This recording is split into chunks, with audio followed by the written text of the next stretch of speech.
and gentlemen, very good evening to you, and welcome to the DAZN Media Studios here in Munich, Germany.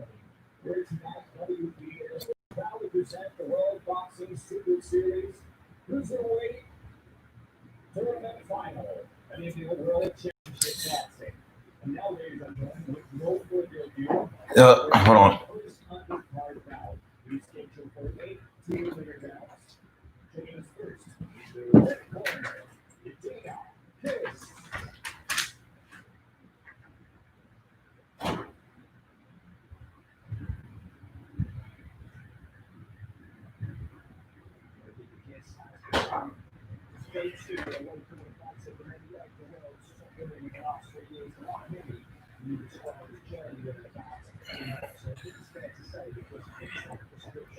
What's going on? What's up, y'all?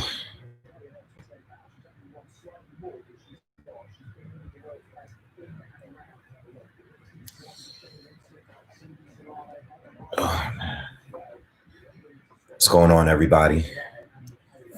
Feel y'all in here. Make sure you guys hit that like once you come in.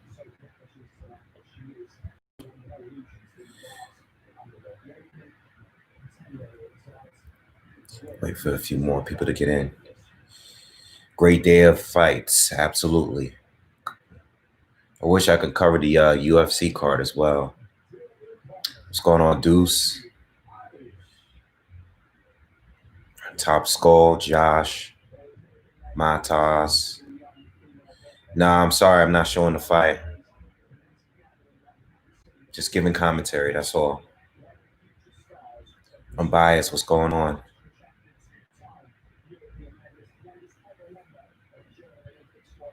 What's everybody doing? Starting with the fight between the ladies. How's the mic sounding? Just picked up a new mic. How's it sounding to you guys?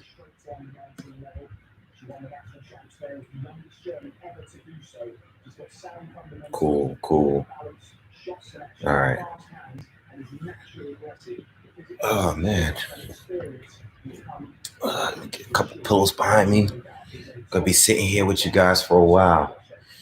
Because I'm going to do this card, and then I'm going to do the Jamal Charlo card. Arlette, what's going on? How's Harlem treating you? It's been really loud lately. It's been a lot like old Harlem.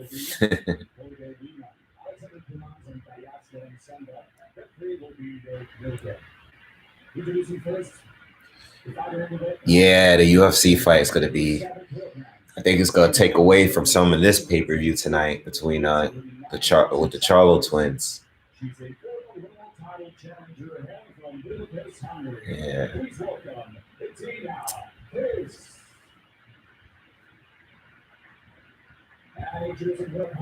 SD, what up? Whatever, everybody that's coming in, make sure you hit that like button.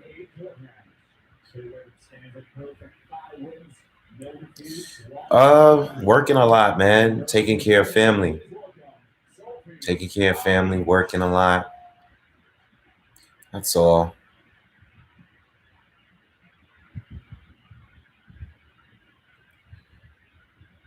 Yeah. Yeah, it's been very dangerous in Harlem lately, you know. Well, in New York City, period. The crime and everything. It's been extremely violent, you know. But I'm not gonna get into all that, why that's happening and stuff. But yeah, it's been bad. I don't think it's gonna get better anytime soon. What's up, Josh? So how do y'all feel about the fights today?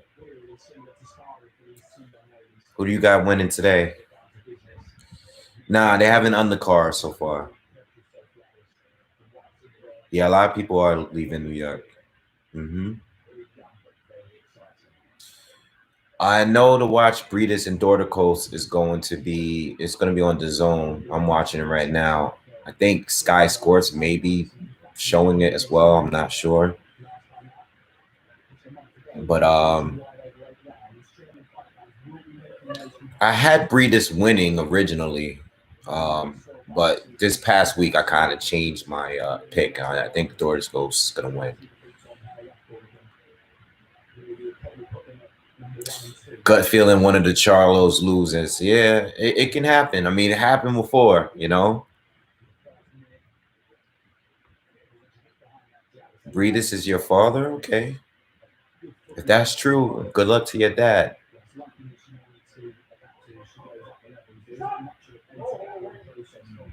The Taylor's fight today too, but I couldn't I don't know.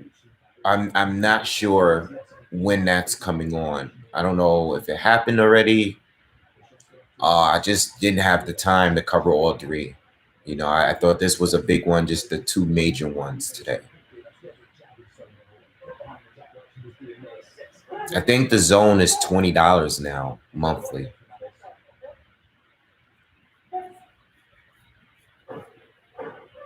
I'm doing great. Thank you. Appreciate it. I'm doing great. Everything is going well. Oh, it's on ESPN. My bad. My bad.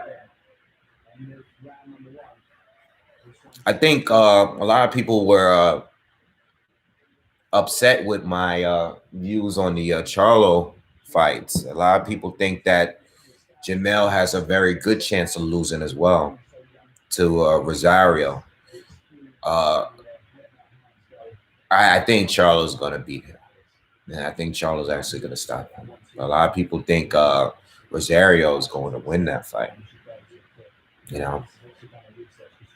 But I think Jamal against Deverenchenko, I think Jamal has a great chance of losing that fight. I think that's a very tough fight for him. I think that's a 50-50 fight. Yeah, Crawford versus Brook is happening. I wanted to do a video this morning, but I didn't get around to doing it. But I will have the video for that, discussing that probably by tomorrow. I'm very excited that they're fighting, though. I'm happy that they're fighting. I wanted to get that fight. Yeah, Charlo and Deverenchenko can... That's going to be a tough fight, you know. I think it's going to be a very close fight decision between, you know, whoever wins. But I can see Deverenchenko winning that, you know. I think Dorticos is going to win. You know, but I'm not sure. I think that's another 50-50. I picked Dorticos. I recently changed my pick, though, so I'm not confident in that pick. I recently changed it. So I think I can see, you know, both can punch too. I think Breidis is a little bit, I think he's more well-rounded. I think Dorticos, I think he definitely only has that 1-2, but I mean, he throws a lot of punches. He has a lot of power. I think he has more power. And it really depends, you know. The reason why I picked Dorticos last minute is because Breidis is just a little too inconsistent for me. Yeah. A little too inconsistent for me. You know, he's up and down. There's fights where I'm not impressed at all, and there's fights where he does extremely well. You know.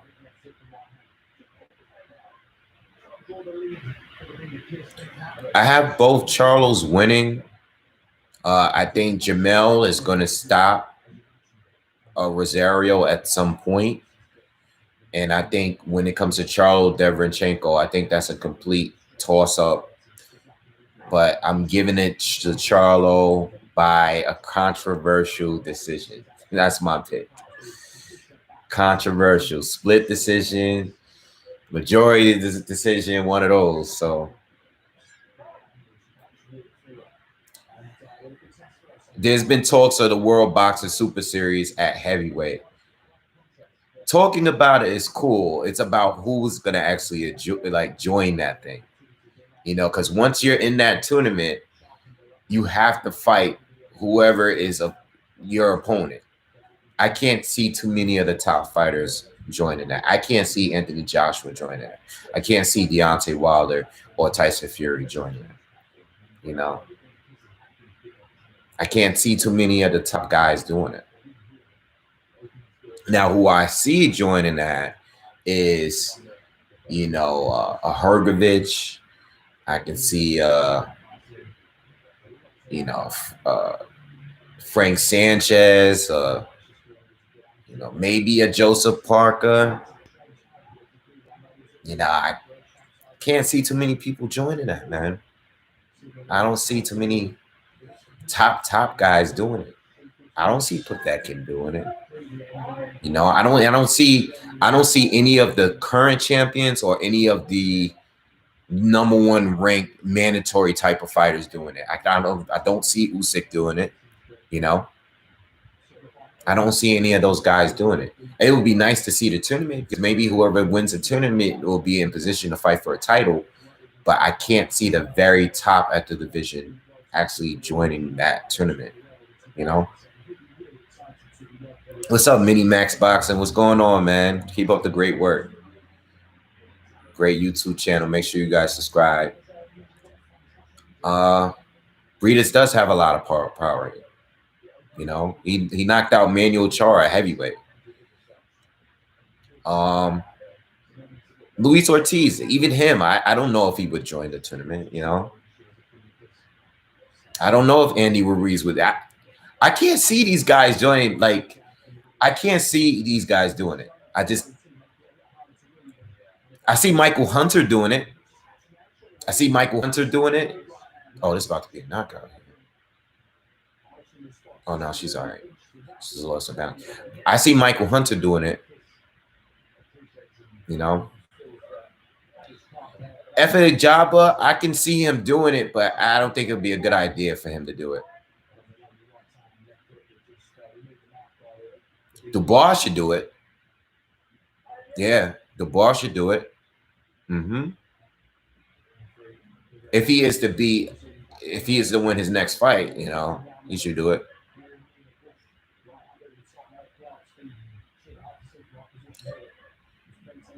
I don't know where you can watch the fight, man. I'm sorry. I'm just doing live commentary. The fight didn't start. They're starting the pre-fights now. You know, I don't know where you guys can go to watch it, but I'm not showing that fight here. FA is garbage truck juice. In the words of Nuke.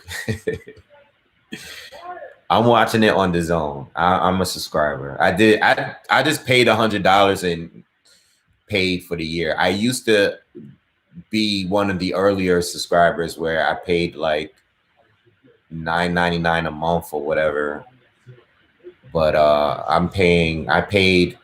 they charge you $19.99 monthly and like $100 for the year. So I just was like, that math don't add up. I'm gonna just pay for the $100 and just have it for a full year, you know.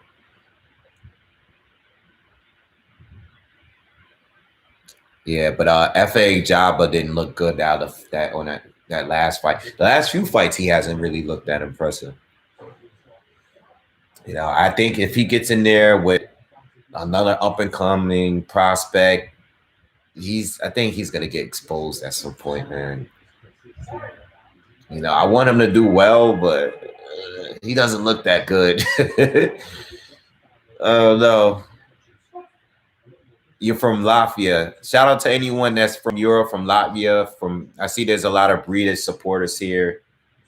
Thanks for coming to the channel. You know, I've made videos for Breedis in the past, but I'm leaning a little bit towards Dorticos to win.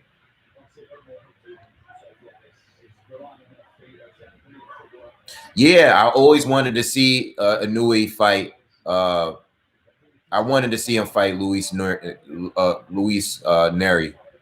I've been wanting to see that fight, man. I've talked about it before. I just hope Neri is able to stay clean, you know. Just if he can stay clean, I would love to see the fight, you know. But as far as the common opponents go, like I think Inoue looked much better fighting the common opponents that they have. I don't know what time the fight starts, but the pre-fight is on. I don't know how many pre-fights are on before the main fight. Yeah, Jabba got knocked down. He fought a guy. That was a really good fight, though. When he fought that guy, the guy he fought was pretty good. And I think Ajagba was trying to get him out of there, and then he just caught a shot. I think they like traded knockdowns in one round, which was crazy. I remember watching it live, but I haven't seen the fight since then. I forgot what the guy's name was, but yeah, I see Ajagba losing if he steps up right now. Just my opinion.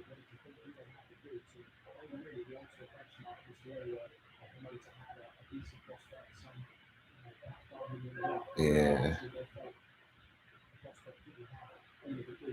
I think the winner of this fight, though, this is not. I think whoever wins this may win the lineal, the Ring Magazine title, but I think there's still a couple of belts that's out there. This is not a unification fight tonight.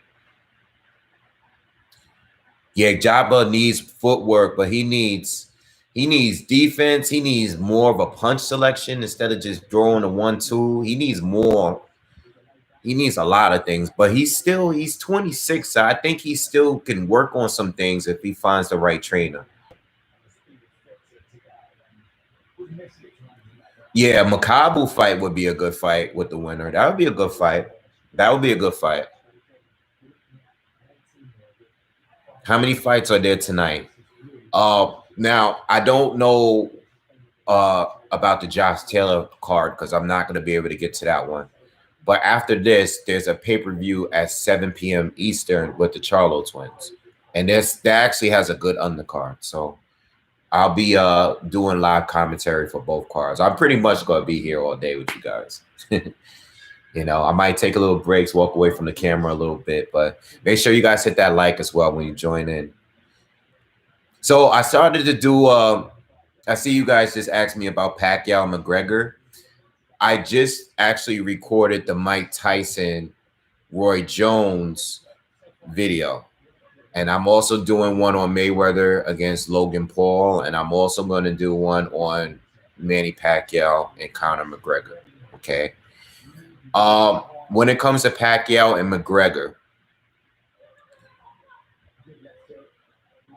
I don't have a problem with these guys fighting each other. I mean, listen, Pacquiao is in the position. He can do whatever he wants to do. They were talking about this fight before. I just think that Pacquiao is going to be a lot more aggressive than Floyd was early. I don't know if he can stop McGregor early, but like I know he's going to be more successful early than Floyd because he's just a faster paced dude. I'm more worried about anything if the fight does get stretches out. I know Pacquiao looked like he gave a lot of rounds away to Thurman in the second half of the fight, in their fight, because, you know, age started to kick in a little bit. I think Pacquiao was going to win, but, you know, these fights, you know, especially because we had a pandemic and we haven't seen Pacquiao in the ring since he beat Thurman, I just hope he gives up the belt, you know. Let somebody else fight for that title. Virgil Ortiz, he's on the come up. Maybe him. Maybe we can get an Ugas to fight for the title. I just want something else to be like another mix-up in there somewhere. You know, I don't want him to just be fighting mixed martial art fighters and he's still holding on to the title. What's the point? If you're not going to fight Arrow, if you're not going to unify with Bud, then just give the belt up. You know, I know he earned the title, but if he's not going to defend it against real boxers, then just give the title. But as far as Pacquiao, he can do whatever he wants to do. Floyd can do whatever he wants to do. If he wants to fight Logan Paul, I really don't care about that one, to be honest, man, because I don't even know who Logan Paul is outside of him fighting KSI. And I didn't even know who KSI was. I don't know who any of these guys are. I know they're famous on YouTube, and I'm not trying to take anything away from them and what they do. Obviously, they're mega, mega famous. But for me, I personally don't care for Logan Paul. I don't know who he is outside of what he did, his fight on DAZN. Like I don't know who. I don't follow just a bunch of random people on social media. You know, I do not care about Floyd Mayweather fighting Logan Paul at all. Now, when it comes to Roy Jones and Mike Tyson, I'm definitely gonna watch that fight. But I'm not gonna be watching it to do commentary and breaking it down. I'm just watching it with some friends and we're gonna have some drinks and we're just gonna just watch it just because it's Mike Tyson fighting, you know. I don't really care about the only thing I'm concerned about is the safety issue. You know, are they gonna be wearing headgear? Like I don't want one of them to like really get hurt in there, you know, specifically Roy Jones, because I don't think Roy Jones have much of a chance at this point in his career to beat Mike Tyson. Mike Tyson looks crazy. Like he still looks amazing. Right. Like Mike can give you a good 2 or 3 rounds of that, but Roy, that's probably all he really needs against Roy. So I don't know how serious. I know it's an exhibition. I don't know if these guys are going to be fighting like if they're trying to get a knockout. But if they are fighting for real, I see Mike Tyson knocking Roy Jones out. And it's going to be ugly. And, you know, I seen an interview Roy's talking about, you know, if he gets knocked down, if he gets dropped, the fight is on. If you get knocked out by Mike Tyson, if you get hit with a punch flush by Mike Tyson, you're not getting back up, bro. You didn't get back up for Enzo Maccarelli or whatever his name was. All those cruiserweights that were knocking you out, you weren't getting back up then, you know? So I'm not expecting Roy Jones to do well. I don't know. Who's got the better conditioning? The thing is, Roy probably, if he can survive, I think he can still come on strong later. But how strong is Roy Jones at this point? You know, how much is he really going to give you at this point? You know, I think Mike Tyson will definitely burn out faster. But what is Roy doing in there in order to beat you up, like beat his opponent up? So I don't know. I'm thinking about Mike winning that one, you know, depending on how serious they take it, you know. But I do hope they wear. I know it sounds corny. I know people are not going to want to see it, but I hope they wear headgear, you know, because I don't want to see, like, I was just watching Chavez Senior's fights. He's still fighting and they're wearing headgear. Like, I like that. I'm cool with them wearing headgear, you know. I don't want no one to get hurt.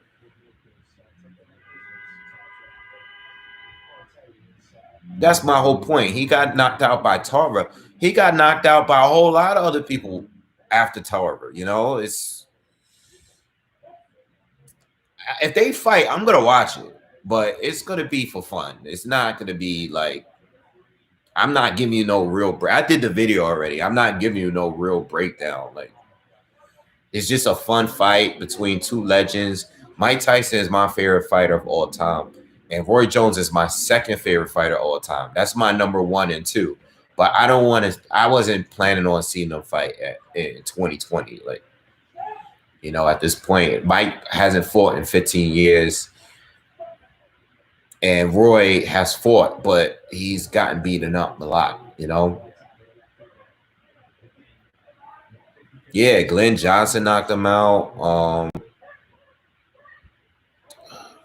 A whole bunch of guys knocked Roy out, man.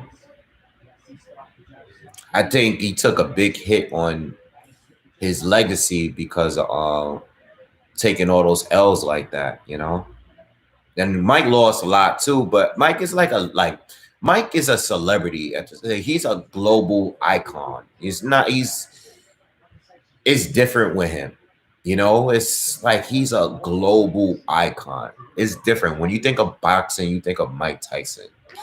You know, Roy is a legend, Hall of Fame, all-the-time great boxer. But his level of fame and Mike's level of fame is different. So people are gonna always care if Mike is doing anything.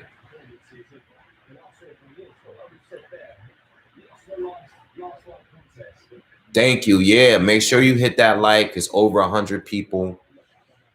We should at least have 75 likes right now, man. If you guys are tuning in and watching, please just hit the like button real quick. Do me that favor so we can get some more exposure. So when the fight really starts, I start doing real commentary. You know, we're going to have a lot of fun. There's a lot of people that's not going to be watching the fight.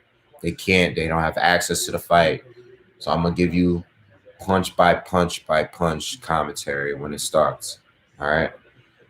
I don't know what time the main event starts. I don't know how many pre-fights is going down before the main event.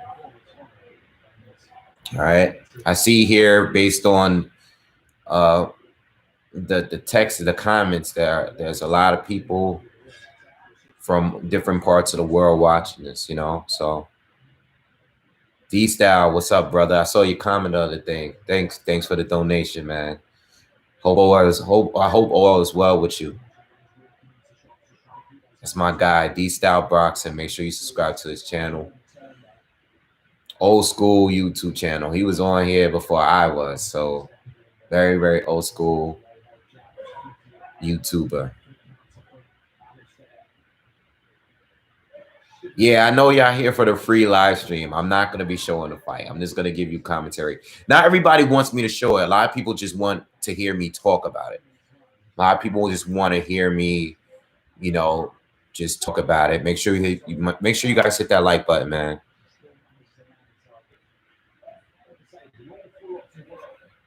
But we're going to have a lot of fun today, man. Arlette, thank you.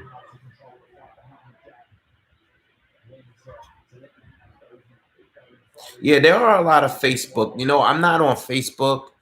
I know there's a lot, like a big, heavy boxing following on Facebook. I know a lot of them post my videos on there. It's just that it's time. You know, I have my Instagram. I try to keep my Instagram active. I don't keep my boxing Instagram that active. I'm trying to do better though.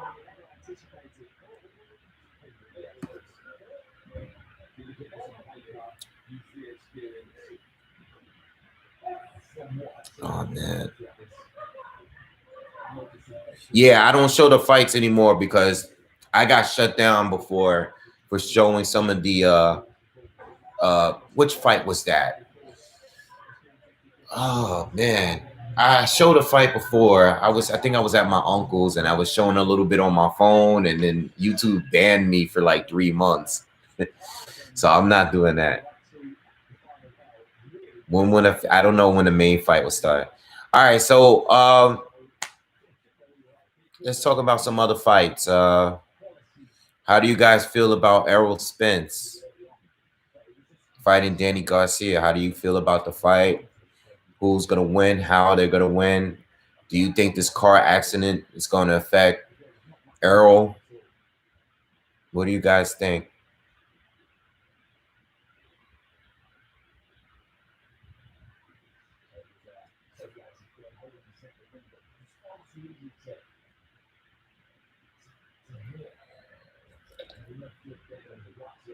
Yo, my man.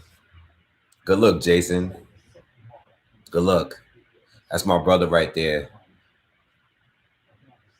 That's my real life friend. Good luck. You think it's 60-40 Spence, but could see Garcia KO him with a left hook? It can happen. 60-40 sounds about right. It sounds about where I have it. You know, I think 60-40. I think Spence is going to beat him, though. And I think Spence is going to beat him a lot more clear than the other welterweights.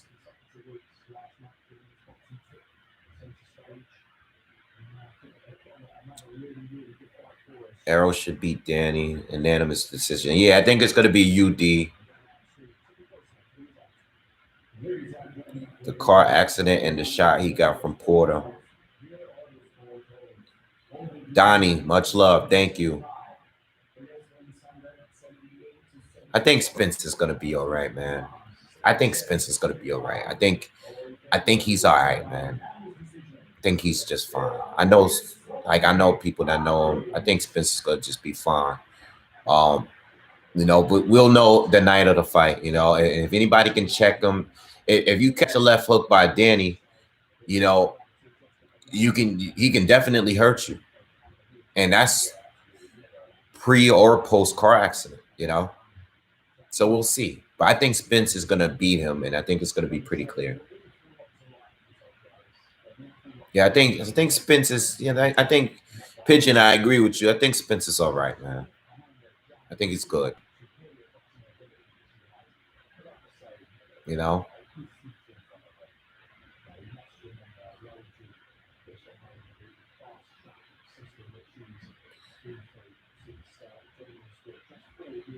No, the fight didn't start, guys. I'll let you guys trust me. When the fight starts, you'll know.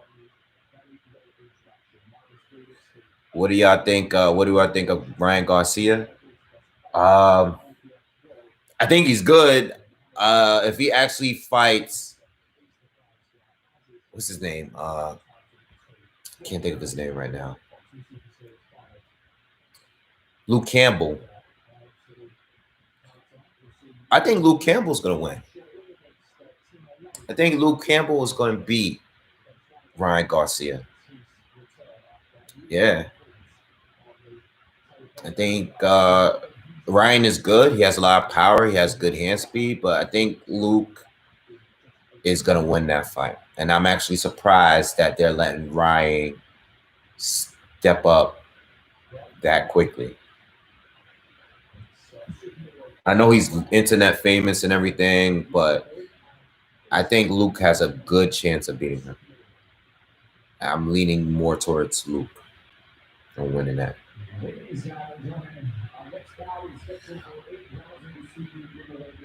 Rosario's strategy against Charlo. He's just gonna have to. He's gotta just watch out for the ambush. Charlo's gonna be doing a lot of movement, a lot of in and out. He's just gonna be looking to step in and throw, heavy shots. It's very athletic. You just got to catch him. You got to catch him when he jumps in. But the problem is with Charlo, he jumps in with that tight guard, He's going to have to find a way to catch him with an uppercut as he steps in or something. I think that's his best shot. He has the power to hurt Charlo, but it's all about the timing, man. And I don't know. Rosario's improved, but I don't know if he's better than the guys that Charlo's already beat. I don't think so.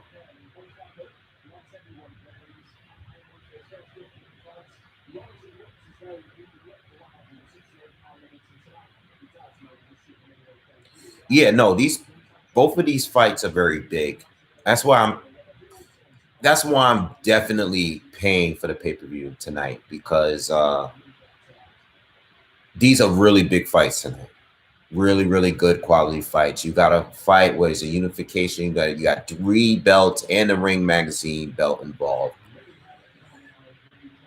Whoever wins this fight tonight is the best at 154. There's still one more belt out there, but whoever wins this fight is the man at 154.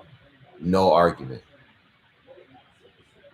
So, and then the Charlo and Deverenchenko is for one title, but these are the 2 elite fighters, 2 of the best fighters at 160,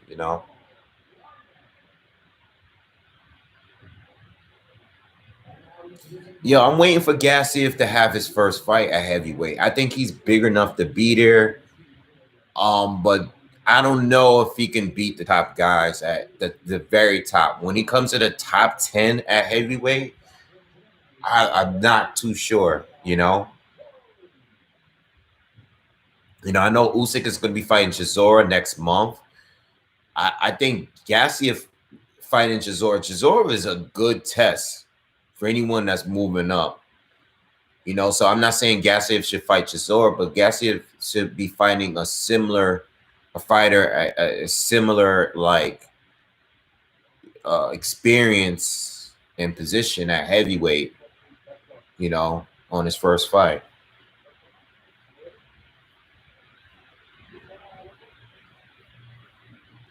Make sure you guys hit that like, man, as well. Don't forget, when you guys, 140 people watching, let's get some more likes up there.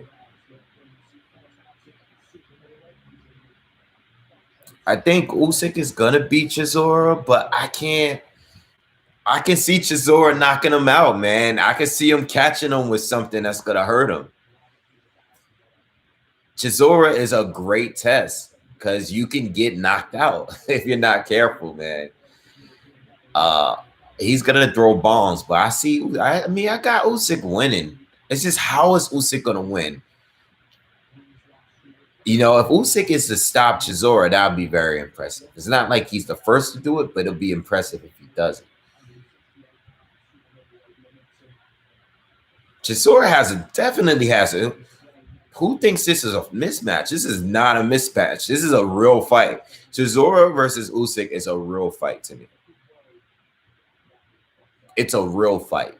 It's a real fight. Until we listen, man. I don't know what Usyk. I know what Usyk was at cruiser. I don't know what he is as a heavyweight. This is a real fight, you know. Usyk is a great fighter, but he's not like dominant to a point where you think he just can run the heavyweight and just beat everybody up. Nah, absolutely not. You know, but I can see Usyk overwhelming Chisora and stopping him late.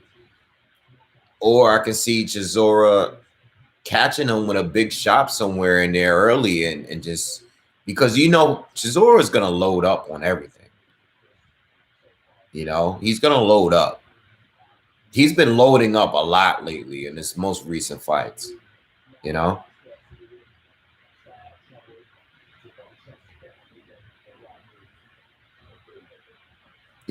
I'm not showing the fight, guys. If you guys are here to watch this, it's live commentary. No fight footage, just giving commentary. That's all. Sorry.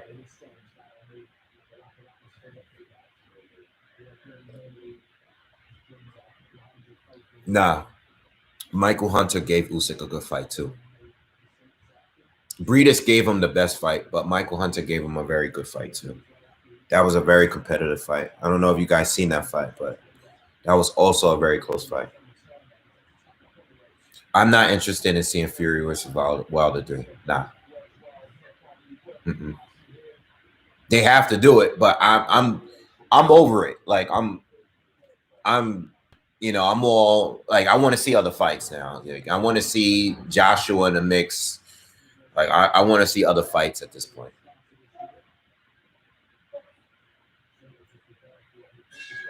Breedis or Bellevue. Well, Tony's been out of it a little bit. So if they were to fight today, I would say Breedis, you know. Bellevue gave Usyk a good fight up until he was stopped, but he was doing well, you know.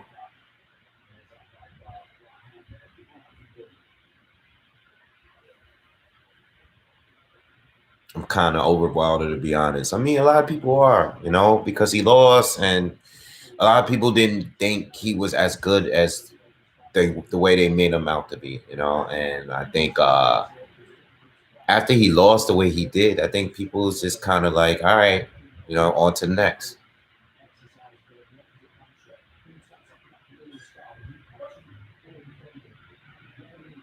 Nah, can't show my screen. Sorry. We're not in the fight yet. We're on the second pre-fight right now. So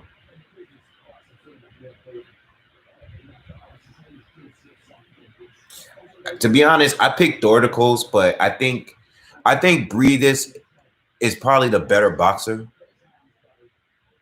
I think that's probably the safest pick. That was my original pick, but I'm picking Dorticos. I think Dorticos is gonna win. I got Dorticos winning. Maybe not by knockout or anything, but just by decision. Though he wasn't beating Usyk, but he was giving him a good fight. He was landing some good counters. It was a good fight. Don't like Usyk didn't just blow him away. He's tired of Wilder. Tired of Wilder.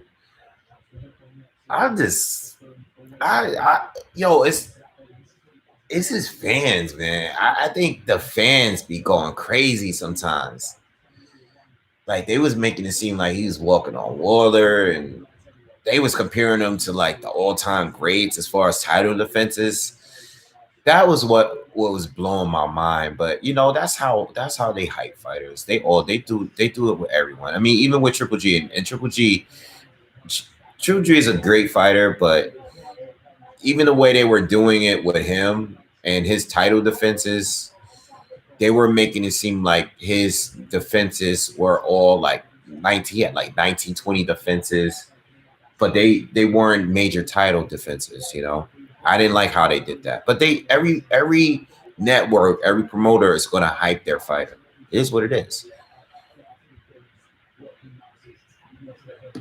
But yeah, some of the fans, you know, I mean, you guys know how my history on this channel with Wilder, you know, some of the fans get out of control, you know. But every fighter is gonna get hyped a bit. But there are real fighters. There are fighters out there that are fighting consistent. I respect Joshua because he's consistently fighting good fighters, you know.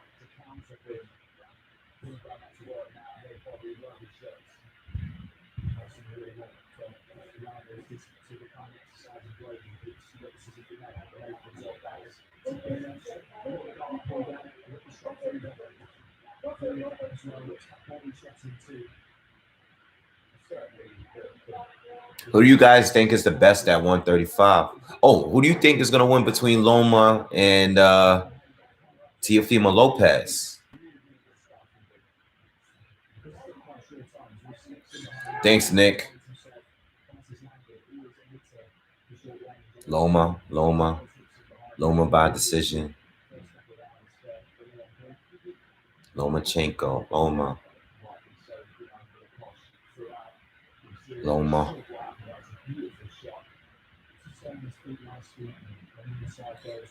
Lopez early.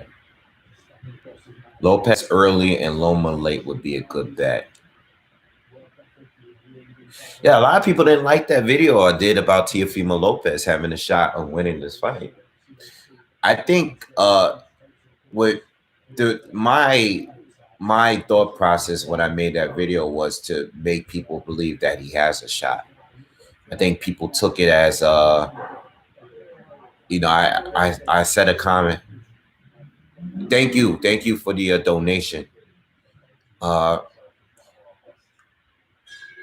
was listening to a lot of people, and they, you know, were saying that Loma was kind of going to blow him away, and I actually think Teofimo Lopez is probably the most dangerous opponent, and people were responding with, well, Loma is his most dangerous opponent, and I'm like, yeah, but that's the obvious here. Like, we know that Teofimo Lopez hasn't fought anyone near Lomachenko's level.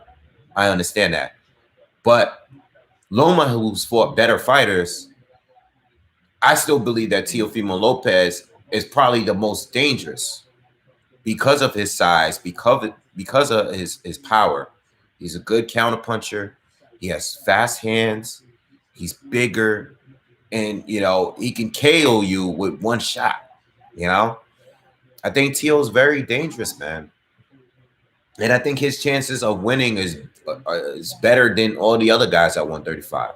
That's just my opinion, but at 135, I think if Loma loses to anyone today, I would say by Teofimo Lopez. Walters was a legit puncher. He definitely was. But Walters wasn't good at other things like the way Teo is. I think Teo is faster. I think Teo has better legs, better feet. I think he's a better counterpuncher as well. You know, and he's a much bigger guy than Not much. I mean, not draw it out too much, but he's bigger than Lomachenko. You know, that's all I'm saying. You know, if you saw the video that I showed on my Instagram, my BoxingWave Instagram, the video I showed the punch that I was worried about, Teofimo Lopez landing. You know, it was a punch that Jorge Linares landed. And it wasn't the one that he dropped Lomachenko with. It was another punch earlier in the fight. I think Teo's dangerous, man. I think he's very dangerous. You know, I know a lot of you don't like him because he's arrogant, and I get that, but Teo's very, very dangerous.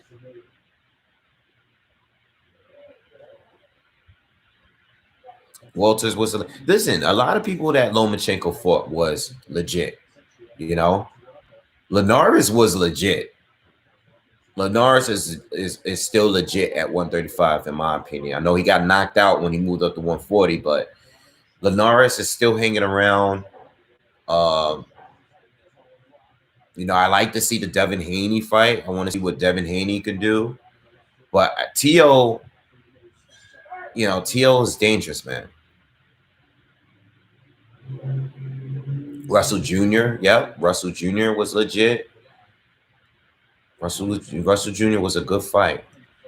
You know, I wasn't a fan of the Rigondeaux fight. I thought that was I thought it was a mismatch because of the size and the styles. I just think as great of a fighter as Rigondeaux is, I never was a fan of that fight. You guys remember, if you watched my videos back then, I thought that was a big mistake to make that fight. All right. But I like Russell Jr. I like Linares. I like Luke Campbell fight. That was a good fight. You know, I like all those fights. I'm not a believer of Devin Haney yet. Yeah, I mean, you shouldn't have to be.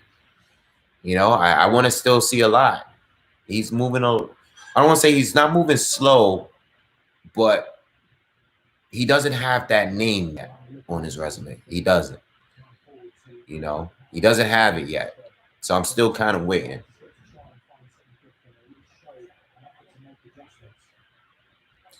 Loma's, listen, overall, Loma on paper is way better than Teofimo Lopez. That's not the point that I'm saying here. It's more about what Teo is bringing compared to the other fighters that Loma has faced. His youth, his size, his hand speed. I think the one major thing, that the biggest thing I'm worried about Teo is the endurance. You know, Loma kind of overwhelms his opponents. He stopped a lot of guys by basically making them quit. If the fight goes late, I can see Lomachenko just wearing him down, possibly stopping him late, you know. I know he's already having trouble making weight. I'm just concerned about Teo hasn't even fought. I think he went 12 rounds once. You know, I think the Nakatani fight was the only fight he went 12 rounds. Can he continue to fight at a very, very high level for 12 rounds? That's the one question I have about Teofimo Lopez. You know, and Loma is hard to keep up with. You know, even when, I watched Lomachenko.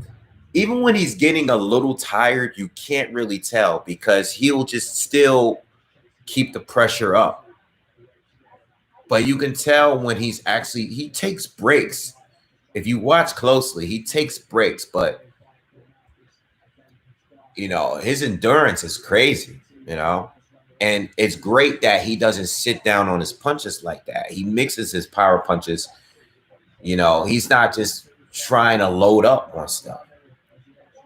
He's very good at mixing his power punches with those light touches. And, you know, he puts he takes more out of his opponents just by keeping the pressure on them, even when he's not throwing anything. It looks like he's like draining them, you know? And that's the issue I have with Teofimo Lopez. He's going to have to do stuff. And I think I'm going to do a breakdown at some point, but I'm thinking that Teo has to definitely dig to his body. That is one thing he definitely needs to do. He definitely needs to dig. And I know that it's going to take away, it's going to expose his upper part, but he needs to get Loma to respect him and not want to, that's the only way he's gonna keep Loma off of him, you know, one of the ways at least. Yeah, Loma has a lot of miles, man, and he's getting close to his mid-30s. That's another thing too, you know. That's another thing that you definitely gotta pay attention to. Like, how long can he fight at that level? You know. But I can see Loma. When it comes to everybody else in the division right now, I think I'm still very, very confident about Loma beating everybody else at 135, except Teo. Teo's the only one that I'm not really too sure how that fight is going to go. I'm still leaning towards Loma, but don't be surprised when I make that video and I say, I don't know. I think Teo is gonna pull off the upset. You know, I'm gonna go back and I'm gonna start watching some of this stuff and do a breakdown for you guys at some point. Tank. I think Tank had more of a chance. I was more of a believer in Tank maybe 2 years ago. Yeah. I think now, I think something's up with Tank, man. I don't want to say it because it's still early, but I'm starting to look at Tank how I view Broner. You know? I'm starting to, Unrivaled, good luck, man. Good luck. I'm starting to view Tank the same way I view Broner. I think a lot of the hype, a lot of it is, I think Tank is good, but if he's already at his peak, that's not good. Like when I viewed Tank a few years back, I said, okay, this guy can be something really, really special. And lately, I've been feeling the opposite. I feel like, I think we're getting the most out of him. I don't like, and I'm basing a lot of that, not just on, excuse me. It's not just based on his performance in the ring, but I do not like the opponents they select for him. It's like everybody they throw him in the ring, it's not really making him better. I don't like that they keep getting these guys from 126 to fight him at 130 or 135. That bothers me. That bothers me, you know. And him moving up in weight and not being able to make weight, sometimes I just question his hunger, you know. I think he's getting caught up a little bit into the fame. Him having these issues with Floyd on and off. He always makes it public. I don't know about Tank, man. Now, if you ask me the same question, he's calling everybody out. I like that. I like Teofimo Lopez. He was one of the very first to call out Lomachenko. I mean, he was calling out Lomachenko, and I ain't even seen him fight before. You know, this is when he was barely professional. A little bit before professional, you know, just talking about sparring with Loma, not thinking he was that good. Like I like that. He just wasn't a guy that was just talking. Like he really wanted to fight. Tank is all talk. You know, he's like, he'll go on Twitter and tweet his life away, but when it comes to the fights actually going down, he's likely to fight a smaller guy that has to move up to face him. If he had fought Tevin Farmer, I would have been like, all right, I respect you because you guys were actually in each other's face. You guys were doing a lot of talking online. And I respected that. I would have respected that, but he ain't fight nobody he's been talking to. Not one person. That is not one person that he fought that people wanted to see him fight. Not one. Not one. You know? Yeah. What's up, everybody? What's up, everybody? Just jumped in. Not showing the fight. Sorry. You know, if you're here to see the fight, not showing it. Just giving commentary. We're just talking boxing. Salute to everybody that's here from all around the world that's interested in the fight, but I'm not showing the fight. Nah, the fight is on DAZN. It is on DAZN.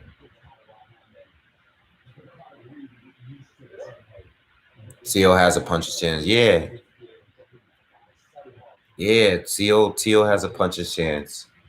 You know, he could catch him on the right shot. I can see him winning that way. I can't see him winning round by round though. Like I can't see him winning on points. Nah. I can see him winning by landing a big right hand though. Loma, for the other hand, I could see Loma definitely winning on points, and definitely stopping Lopez late if the endurance thing is an issue with Lopez. You know, I just don't know how he's going to deal with that kind of pressure because Lopez is a counterpuncher, and based on what they're saying, they're talking as if they're going to try to bully and try to pressure Lomachenko and force him to fight going backwards. If you're even able to do that, wouldn't that take a lot out of you as well? You know, aren't you going to take a lot more hits? You know, Tio's defense has never been that great to begin with. You know what I'm saying? So I don't know.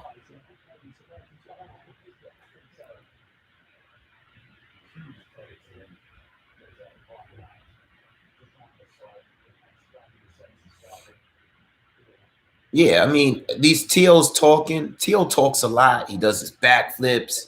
You know, he's real extra. But I like what he did against Comey. I like that he's fighting Lomachenko. You know. Is this fight an undisputed fight to you guys? That was a question that I had. I wanted to know from you guys. Is Teofimo Lopez against Vasyl Lomachenko an undisputed fight? Being that Lomachenko is franchise WC champion and Devin Haney is the WBC champion. What do you guys think on that?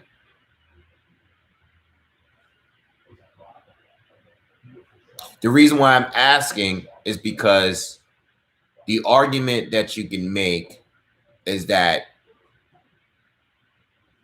Devin Haney wasn't the next opponent regardless.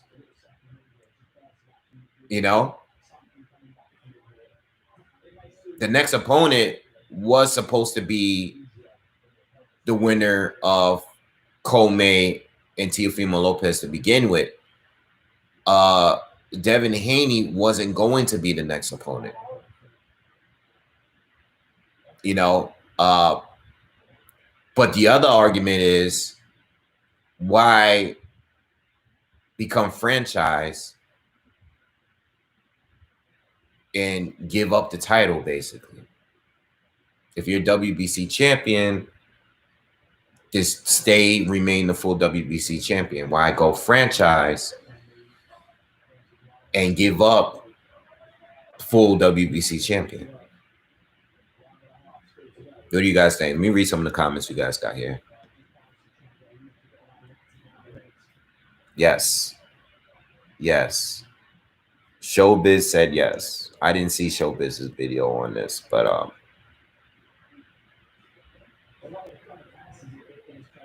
nope, fight Haney for Undisputed. Okay. Nope, they gotta fight Haney. Everybody, all right. I see a lot of Haney.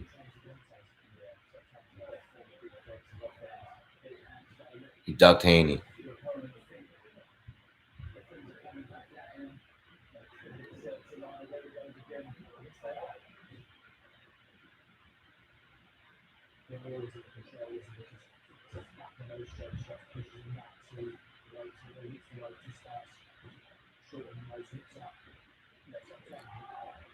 That franchise belt is one of the worst things they ever created. I just hope they end it after those two, Canelo and because when Canelo, I didn't even get to making a video about Canelo. Canelo was going to fight Yildirim for a WBC, the WBC strap, and I'm like, isn't he already the franchise champion? Like, it makes no sense, you know. I want to see the Devin Haney fight. That's my answer. I agree with the majority of you. I want to see. I think Loma made a mistake in agreeing for that franchise champion. I think he should have just held the regular belt. I think he should have just turned it down, or maybe not requested it. And once you were done with Teofimo Lopez, fight your, now that Haney was given the title, and yes, he was given the title, he has the title. So now you have to go and defend it against him. That's my view on it, So I want to see the Haney fight. I know Haney's belt was given to him, but he's still the champion. Belts are given away all of the time. That's just the way the sport works. So I do want to see the Devin Haney fight after, if whoever the winner is, a Teofimo Lopez and a Lomachenko. There is no rematch clause in that fight. So I would like to see the winner fight Haney, and we can resolve all of this stuff, and we can move on from there.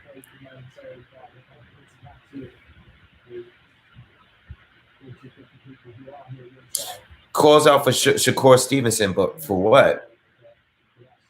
He's not at 135. He just moved up to 130.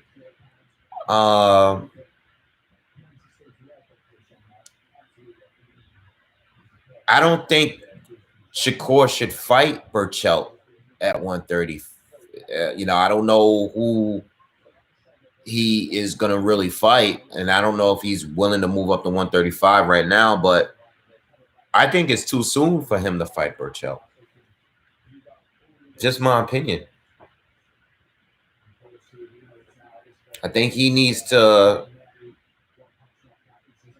anybody else at that division, yeah, but I think Burchelt is a little bit too much, too soon. I know Stevenson had a title for a short period at 126, but he still got a lot to prove because he didn't fight the very best at 126. And, I don't think he should be fighting the very best at 130. And at some point, he will move up to 135. But, yeah, he's 2 divisions down from the guys that I was just talking about. So, Rock Sports, you think Teo and Haney beats Loma? Okay, Loma slipping. And these boys are skilled and athletic and hungry. And there's nothing wrong with that. I'm not sure about Haney yet. All right, so I'm gonna put a spin on this, right? Now I'm gonna respond to a couple of your comments first. Do I think Pac-Man fighting McGregor is good or bad for boxing? I don't think it's good or bad for boxing. It doesn't mean anything. It's just of a sport that it's just a fight that a lot of people are going to watch. You know, it doesn't really bring fans to the sport. It's just going to get people that are fans of Pacquiao and fans of McGregor to watch it. You know, it's people are not going to care about the undercards, so it's not bringing more newer fans to the sport. It's a big money grab for those two. That's pretty much it.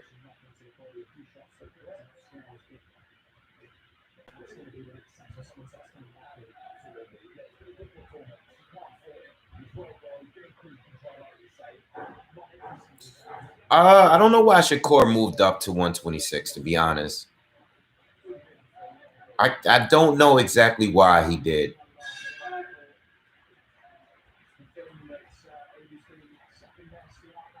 I think Burchell is too risky for Shakur. Even if I think Shakur might be able to beat him, I just personally don't. I want to see a little bit more from Shakur. And I'm high. Listen, I'm a big fan of Shakur. His defense is top notch already. But Burchell has some serious power, bro. I don't know. I wouldn't take that fight right now.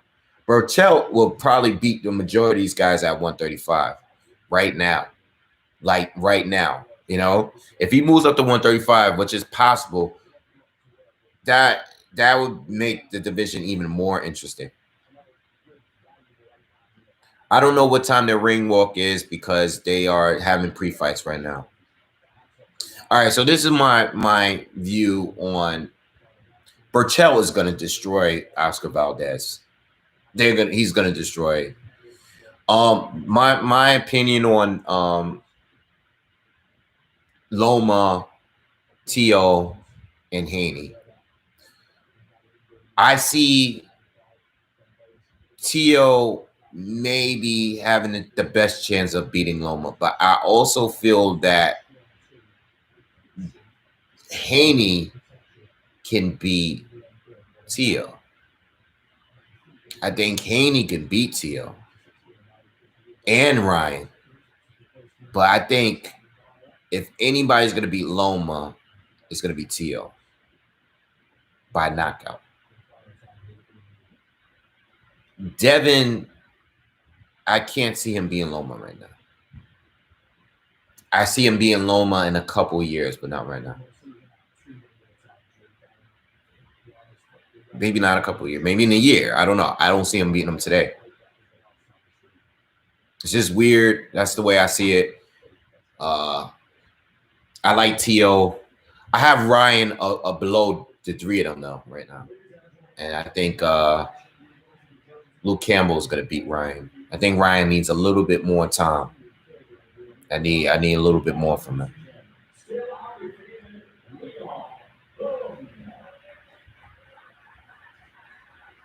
Burchell wants Loma and Valdez. I think Loma beats Burchell. Yeah, I think Loma beats him. Who's in my personal top 10 or top 20, like all time, or just like right now? Like who's actively fighting right now?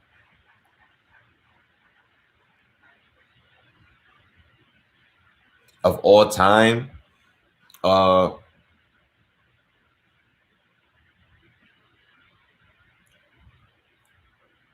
Tyson, Roy Jones, Shane Mosley, Floyd Mayweather,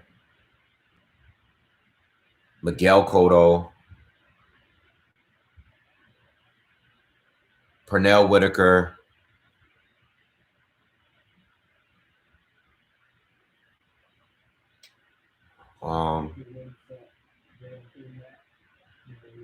damn.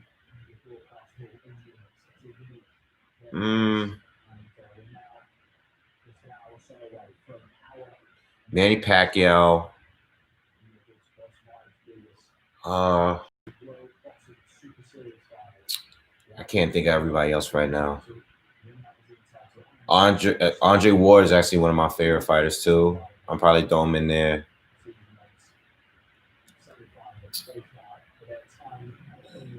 Oscar De La Hoya. Oscar De La Hoya is one of my favorite. I don't like him as a promoter, but I was a big De La Hoya fan when I was a kid.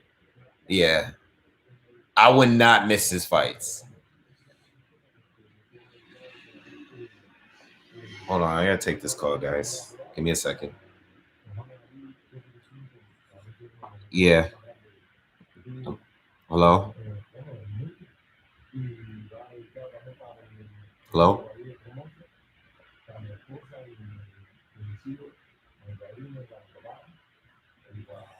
Sorry about that. I need time.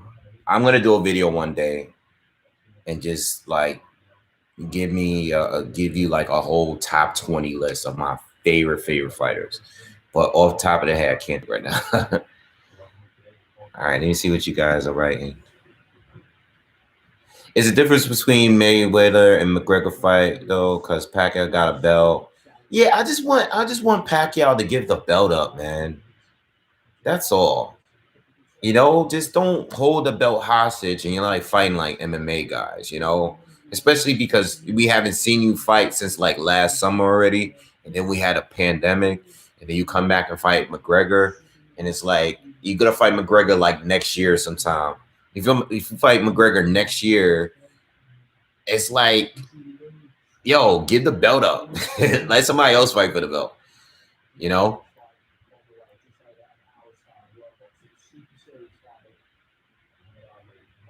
Yeah, I think Shakur Stevenson, I want to see more of him offensively because he's not a puncher even at 126. Like he would literally be hitting a guy over and over again and they won't go down. So he has great defense, but he doesn't have much of a punch, which is okay. But as he moves up, people are not going to respect his power like that. That's the one thing I'm worried about him.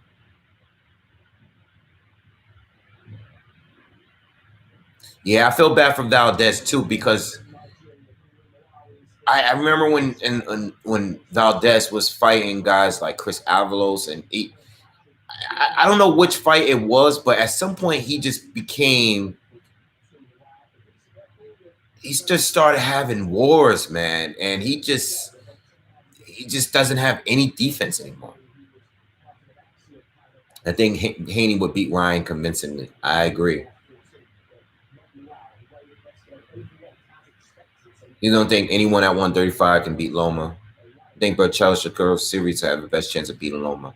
I think Shakur has a good chance. But again, I don't think he's ever gonna get his shot at Loma. I think by the time he goes up, I don't know, man.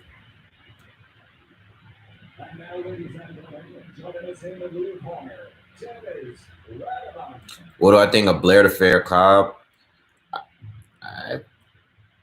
It's a little weird to me, man. I'm not a big fan. I've seen a couple fights already. I think he's cool, but he's not for me. Berchel did get KO'd. You know, I think, you know, Berchel, he's been hurt and he's been knocked out and he's been in some wars, but I think he's still dangerous for anyone and he can punch. Vitali would beat prime Mike Tyson. Nah. I don't think so. But I respect your opinion. Vitali was good. Oscar versus Floyd wasn't a man. Yeah, it was, man. The lead up to that fight was great. Oh, how did I not say Zab Judah? I would put Zab in front of a few of those people I said towards the end. Zab Judah is one of my favorite fighters, man. I love Tito, but I might put Tito in my top 20, not top 10 though. I like Oscar. I was rooting a little bit. I was a big Tito fan as well, but I was backing Oscar when they fought. I remember that fight. I remember watching it, and I was on Oscar's side, you know. But I was against Oscar. So I was against Oscar when he fought Pernell Whitaker. I was against Oscar when he fought Shane Mosley. Yeah, I was those two. Yeah. And I thought Ike Cortez beat him. I thought that. Now, I haven't seen that fight since I was a kid, so I'll probably think differently if I watched it today. But I remember watching that fight live, and I thought Ike Cortez beat Oscar De La Hoya. I got to watch that fight again. I have to go back and watch. I don't think I've ever gone back and watched any older Oscar fights outside of like the really controversial ones, like Tito Trinidad. I saw like maybe a couple of ones, but I haven't watched an old Oscar De La Hoya fight in a long time.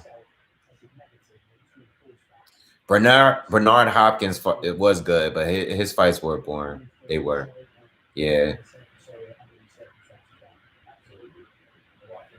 Shakur don't got his man body yet. Yeah, I think Sweet Pea beat Oscar. Wasn't even gonna bring that up. I thought that was a mega gift. But I definitely want to go back and fight Ike. Watch Ike fight an Oscar. That was a good fight. Ike Cortez was good.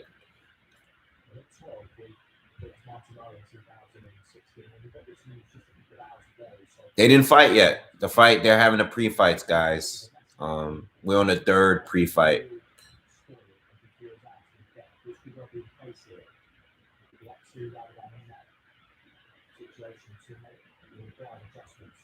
When did Oscar get robbed? Oh, against Tito? That fight was weird. I think I did watch it. I think I have an older video of me discussing it. I can't remember how I scored it, but I remember I had Oscar winning like every round, and then I gave all the rest of the rounds to Tito because he just stopped fighting. Excuse me. I think I actually have an old YouTube video talking about that fight, but I can't remember because it's been at least 5 years since I saw it.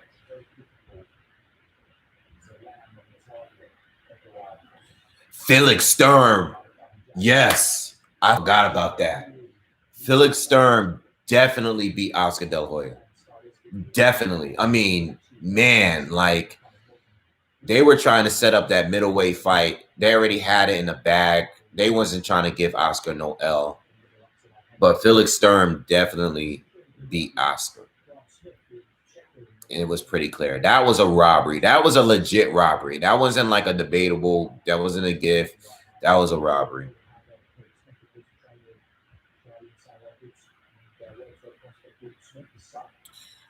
Breedis might win. I think it's a 50-50, guys. I'm leaning towards Dorticos, though.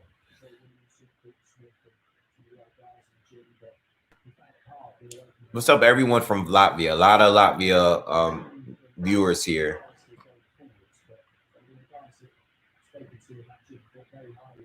Bookie saying 25 minutes. Cool.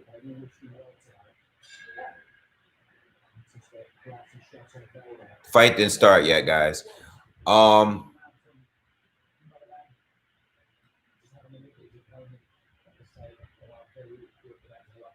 Yeah, Breedis got a gift in that first round in this Super Series. McKellian beat Breedis. And the Gawarski fight was a mess. Like, that was a whole mess, man. They shouldn't have even had another fight. They shouldn't have even moved forward without them fixing that whole situation, because the Robert Byrd refereeing situation was a mess. From the elbow to the knockdown after the bell, that should have just been ruled a no contest, in my opinion, because of the referee.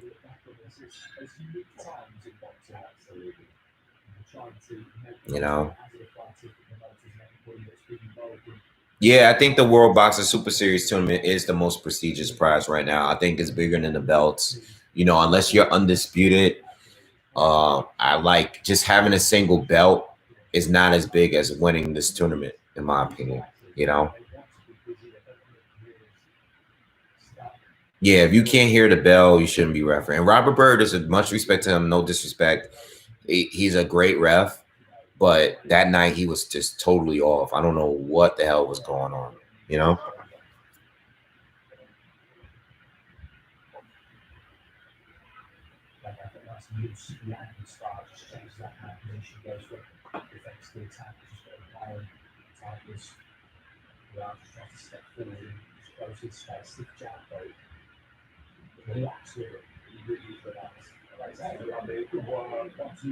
Yeah, we haven't seen T.O.'s chin tested too. There's a lot of unknowns with him. There's still a lot of unknowns. We see him struggle in the Nakatani fight. But Nakatani, different type of fighter than Loma, you know? Very tall, lanky, very long arms, great legs, you know, had good timing, stayed on the outside. He doesn't fight like Loma, you know? Even Devin Haney had a tough fight. Devin Haney fought that dude. I forgot what he was. I forgot where he was from. It was maybe the last fight or a couple fights ago. Devin Haney had a tough fight. He went to decision with a guy that was a pretty good boxer. Pretty good amateur, too. I can't remember her name on top. But, you know, it happens. Ryan Garcia had a couple tough fights already. You know, I think he got one that people thought he lost. So it's going to happen, you know. You're going to have tough fights at the end of the day.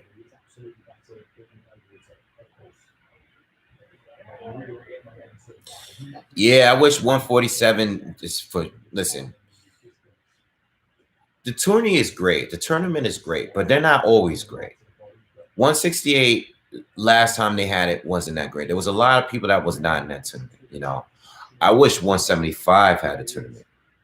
I wish 175 would have a tournament because if the tournament was at 175, I don't think any of those fighters at 175 think they're too big to be in that tournament. You know, there's no superstars in that division.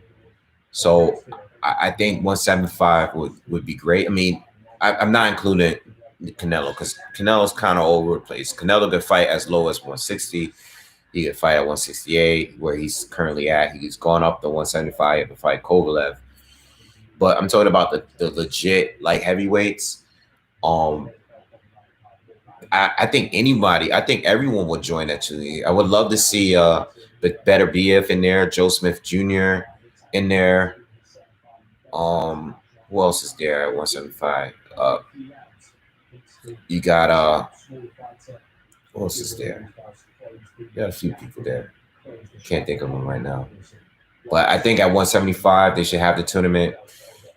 I would love 147 to have it. I would love for heavyweight to have it. But let's be honest.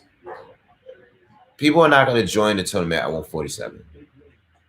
You know, you got too many guys that's been in pay-per-views in that division. They're not going to do the tournament. Same thing with heavyweight. Like I said earlier in this video, those heavyweights are not going to be in the tournament. You know, they're going to keep that tournament for the young up-and-coming guys. You know, that are still undefeated. They're not going to have that tournament and you're not going to see Joshua and Wilder in the first round. Like, you're not going to get that. It's not going to happen. That's so unrealistic, you know?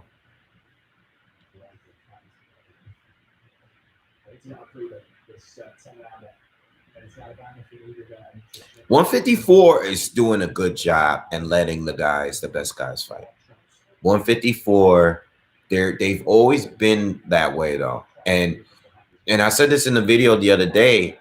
That's why 154 has always been one of my favorite divisions, because no one can dominate in that division because everybody fights each other. You know, that's why I love that division. You know, I've loved it since I've had the channel.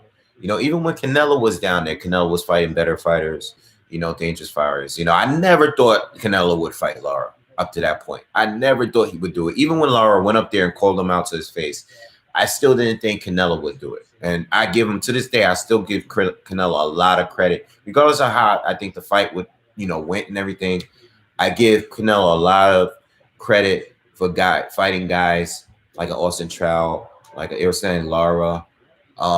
Very respectful. Respect him for doing that, you know.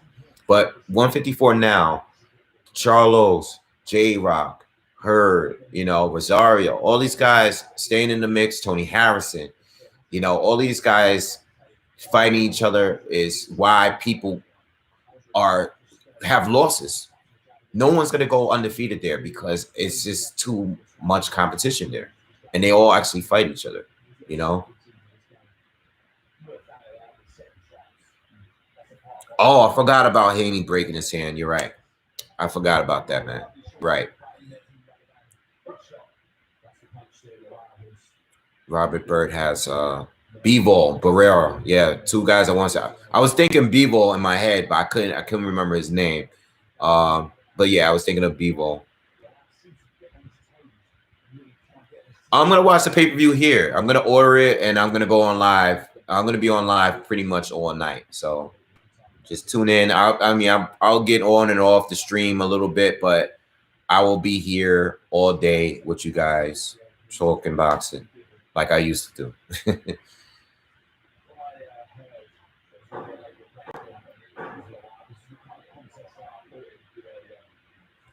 Why shouldn't White rematch Povetkin?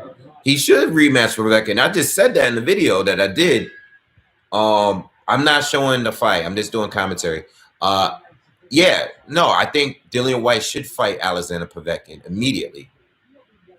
Joe Smith Jr. is always dangerous, bro. Oh, I didn't do a video on that fight, and I meant to.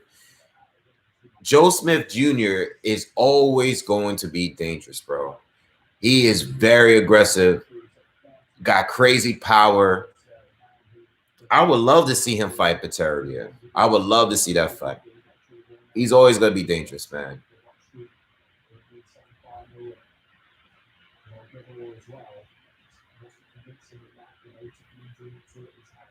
I want to see Mikey Garcia versus Lomachenko too. I still want to see that. I didn't forget about it.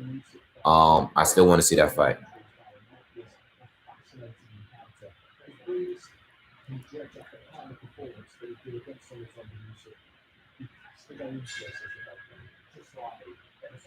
Canelo versus Smith, probably the best possible contest that it would be competitive. I think Saunders would get broke down late. I think Canelo's going to destroy Callum Smith, man. You know, I get what people saying. You're not the first to say that, you know, they're more leaning. They want to see the Callum Smith fight more. I want to see the Saunders fight more, only because. Hey, aunt, that's my aunt. What's up? Yeah, no, I want to see the Billy Joe Saunders fight more. To me, I don't want to see the Callum Smith fight, man. I think Canelo will walk him down, break him down, and dig to his body. I know Billy Joe Saunders. The problem with him is that I think the same thing. I think it's the pressure, you know. And Billy is not always, you know, he's not always prepared, you know. But the fight hasn't started yet. It should be the next fight. Anthony Durrell was a legit fighter, and Benavidez just wore him down. I wanted to comment. I wanted to reply to one of the comments you guys said earlier. One of you guys said something. Yeah. Oh, Dillian White. Yeah. Like I said in the video I did the other day, if Dillian White doesn't fight Povetkin, what is he gonna do exactly? Like, if you have a rematch clause, you knock the guy down twice, you know, you were winning the fight. What else are you gonna do if you don't fight Povetkin now? Like, I see so many people saying that White should not fight him again. What is he gonna do if he doesn't fight him again? To do what exactly? Like, you were the WBC number one ranked guy for like 3 years. You're gonna let this guy knock you out and just take your opportunity without you fighting for it at least twice, you know? No, I think he should definitely take on Povetkin again. I mean, you can't get any more embarrassed than that. You already got knocked out cold. Fight him again and go for it again. Maybe you'll win the second time, and then you could move on and get your title shot. But if you just don't fight him because people think you're going to get knocked out again, what's the point of that? You know?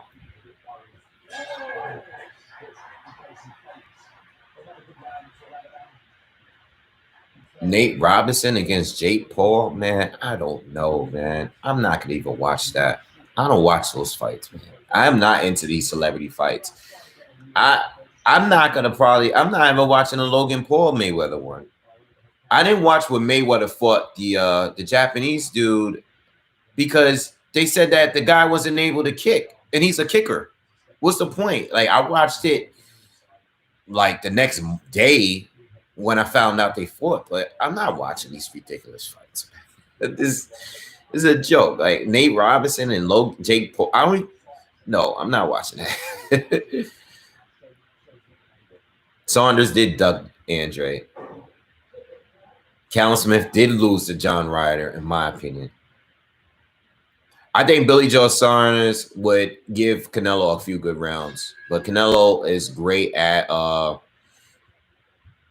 just making adjustments, and he's going to do it. I think Saunders' speed, his counters, is going to give Canelo some issues.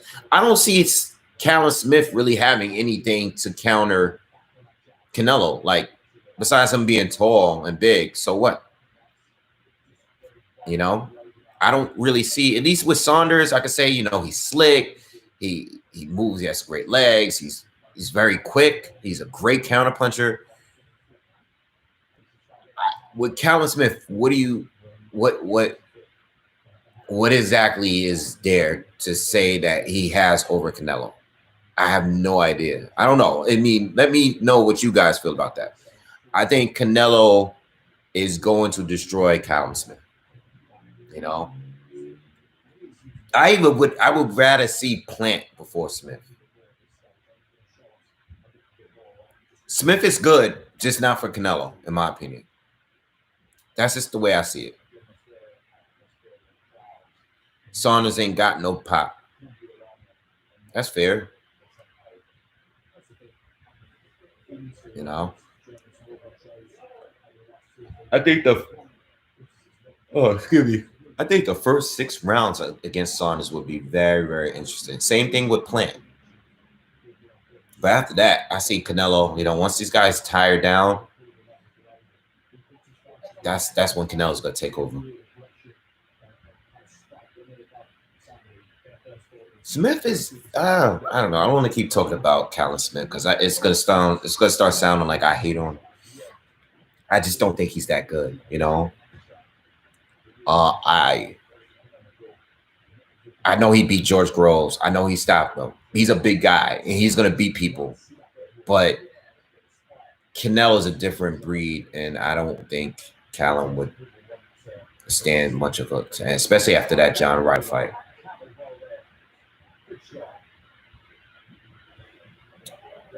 I personally, for Canelo, I would like Canelo to move. I don't think he has to move back down to 160.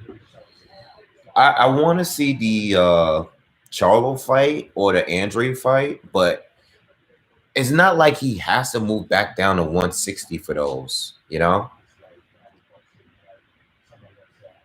He doesn't have to move back down to those, you know?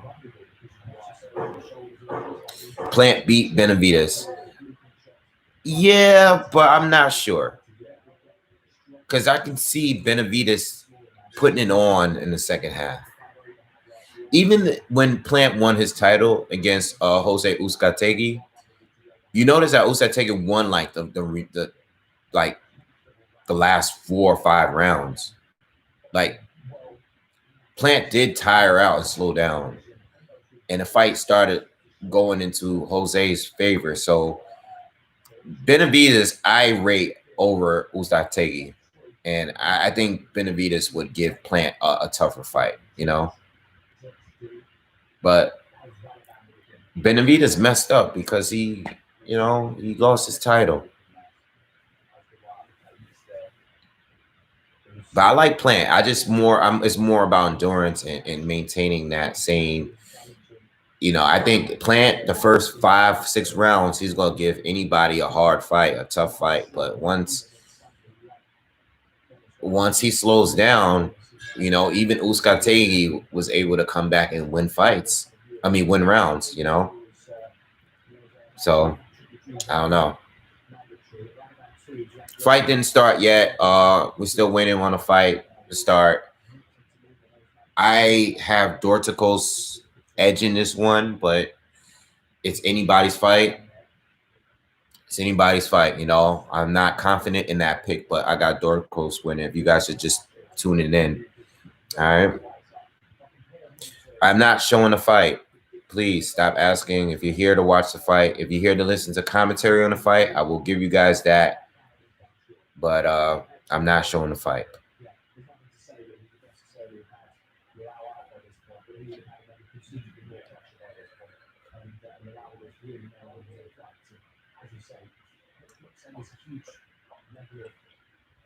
Yeah. So if you didn't see my video breakdown on this fight, the reason why I switched from Breidis to Dorticos is because I don't know which Breidis is going to show up. I think Dorticos, in my eyes, is a safer pick because I know what he's bringing every fight, and I know he's a high volume puncher. And to the judges, depending on who's sitting there that day, that can mean a lot more. I think Briedis is definitely more technical between the two, but if he's not on his A game, I can see Dorticos winning this one. I got him winning. New York.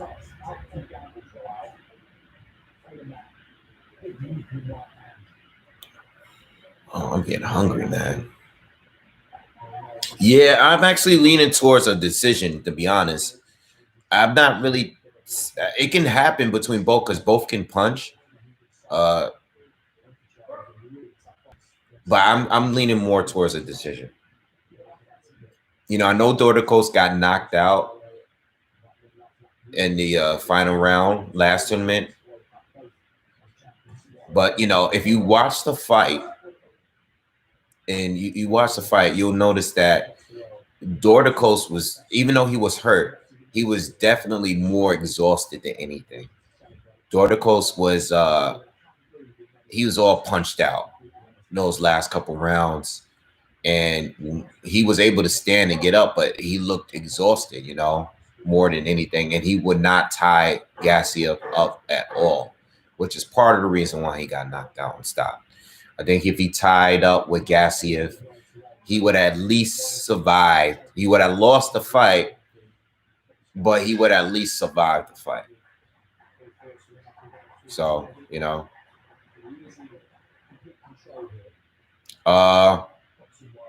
what I was about to say. So yeah, I think Breidis, I know he stopped Glowacki, and I know he went up to heavyweight and stopped what's his face?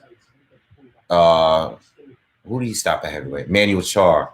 But I don't have him just knocking out everybody. You know what I'm saying? Yeah.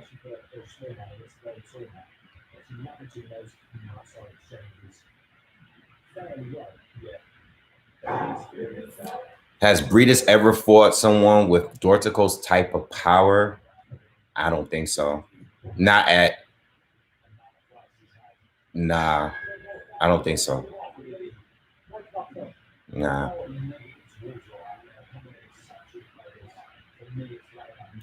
But Garcia was a really, really big, strong dude at cruiserweight. Garcia I think Garcia have more power than Breidis does. You know what I'm saying? I just don't see. I don't see a knockout. I see if anybody gets a knockout, I see it more, but I've never seen Breidis hurt that bad. Has he ever been hurt like really bad? Has Breidis ever really been like badly hurt, in trouble, knocked down? I haven't seen it. I haven't seen Breidis fight as long as some of you guys probably have.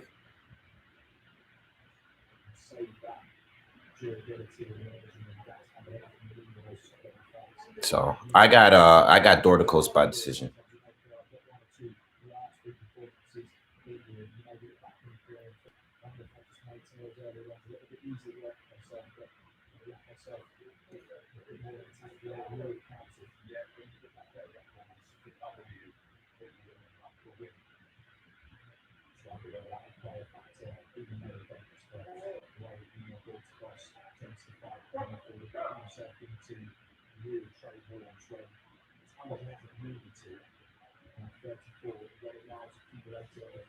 Give me a second, guys. I'll be right back.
Oh.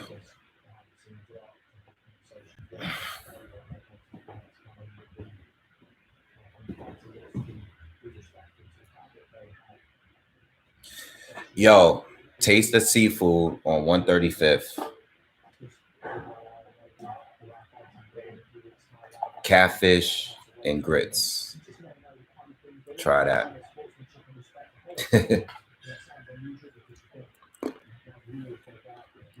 Go for that. I love that place. And that's the same one I go to. I don't like the one on the east side.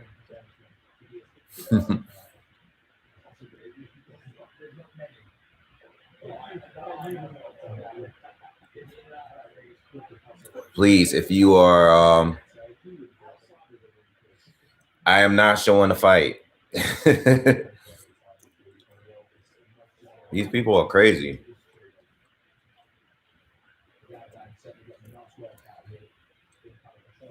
I can tell you how the fight goes.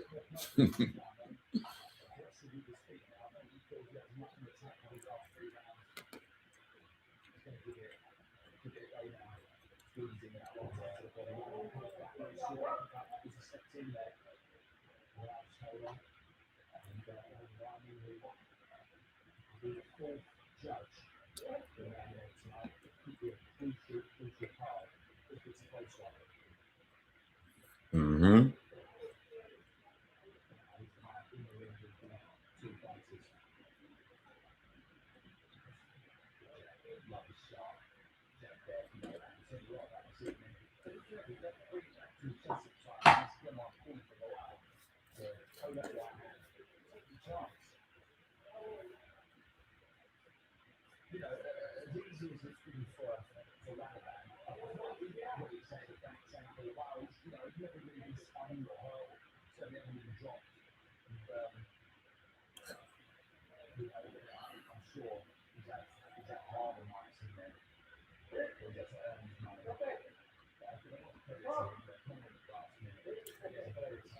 Nah, I like Nuke. That's my guy. He's a big Canelo fan, but he makes good arguments defending him. You know, I like Nuke. He's cool. He's a good. He has a great channel. He makes good points. You know, a lot of arguments. I remember I went and stopped by the channel while he was doing live, and you know, a lot of arguments that we have towards Canelo is based on, you know, opinion. You know, like, hey, you know, I don't think he won this fight. You know, I think the judges is this. It's like kind of that stuff, but it's not really much that I have proof on. You know, if you're stating the facts, I can't hate you if you're stating the facts. You know, or drink alcohol, absolutely. People on the boxing channel know that.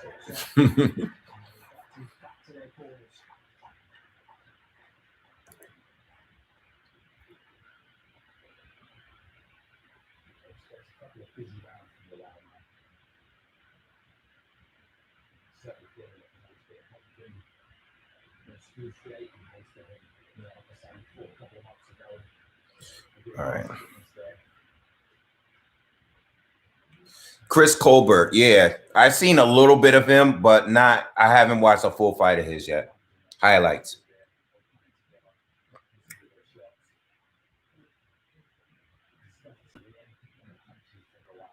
I haven't watched Justin Hunis fight yet. 5 to 8 years, I haven't seen him fight yet. Jamal Charlo by KO? Oh, who went between Jamel and Jamal? A few years ago, I would have told you Jamal for sure. Now I'm not too sure. I think Jamel's new style is very difficult for a lot of fighters, including his brother. I mean, if I had to pick someone today, I'd probably still lean towards Jamal, but it's debatable.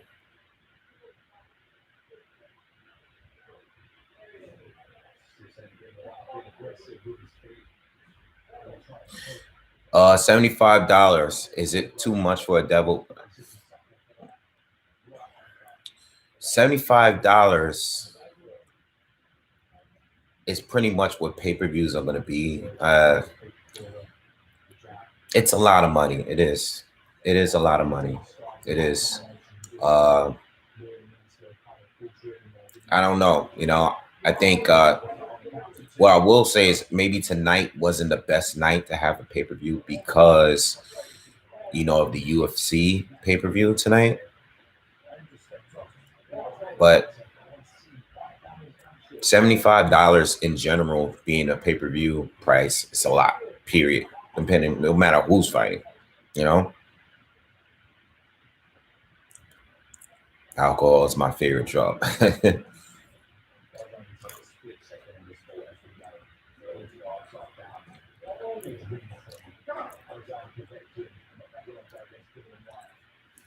Yeah, I think Jamal always kind of been in love with his power because he's always had it.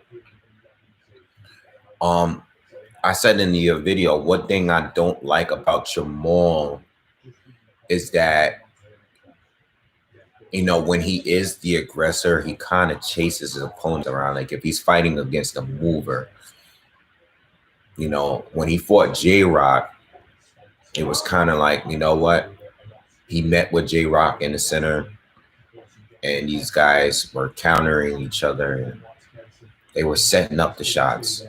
I think when Jamal is chasing, you know, a Dennis Hogan or what's the other guy he fought? Brandon Adams. I don't think he looks that well when he's chasing, you know. But he won't have to chase Derenchenko, because Derenchenko is going to be in his face all night. That's how Derenchenko fights.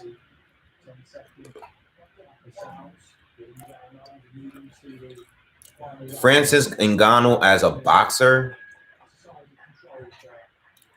I think he would be a good boxer. I don't know if he would be championship level though. You know, like if he just were to just switch to boxing out of nowhere, I don't think it would be smart for him to just start at like the very best, you know? Like if he were to fight like Joshua or like Fury or something, like I think it would be bad for him, you know? Like when boxers, like MMA is so different. You have to focus on so many other things than just boxing and MMA or striking, you know? Your takedown defense is got to be, if you're a striker, your takedown defense got to be on point. You know, the rounds are differently, the timing is different. It's a different kind of fighting. So he would have to adjust to being a boxer. I seen that Michael Venom Page was doing some boxing, but they put him up against a couple of scrubs. I think Ngannou won't have. I would probably worry about him getting tired out, because when Ngannou fought Stipe just outworked him the whole fight. They made it look easy, kind of, you know. We know Ngannou has a big punch, but can he fight 10 to 12 rounds? You know what I'm saying?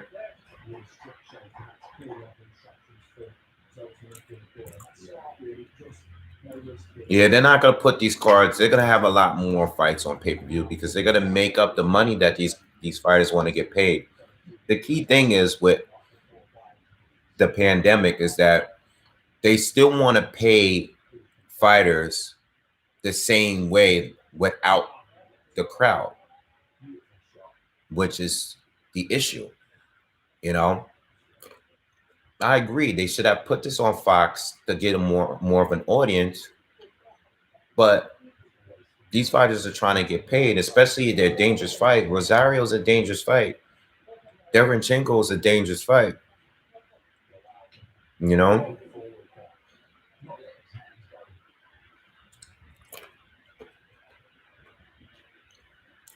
Yeah, oh, so the Eastside one did burn down because I drove by there recently and I saw that it was still closed. I figured that maybe they just didn't open because of the pandemic.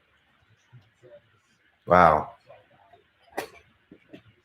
Yeah, I like the one on 135th and 8th anyway. A little better.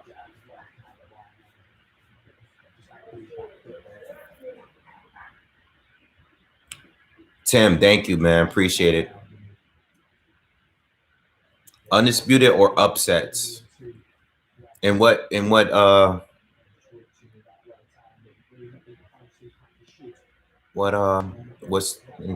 though?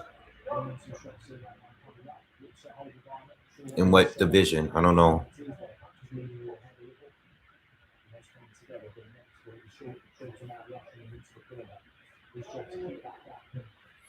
I think the Charlos headline in a pay-per-view, I don't think anything is wrong with doing it tonight because of who they're facing and what the titles mean.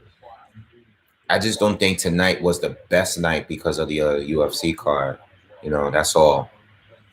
But if you're going to have a pay-per-view, at least have like meaningful fights, championships, like unification matches, good opponents, you know, a good undercard. When you have all of that, I'm cool with it being a pay-per-view, you know. But if they're going to just do this pay-per-view and it means like every time they get into a fight, they're having another pay-per-view, that I'm not a fan of. It means a lot depending on who it is. You know, I think there's only a handful of fighters that are probably capable of always being involved in a pay-per-view. You know, unless if the quality of the pay-per-view is poor, you should drop the price by half. you know.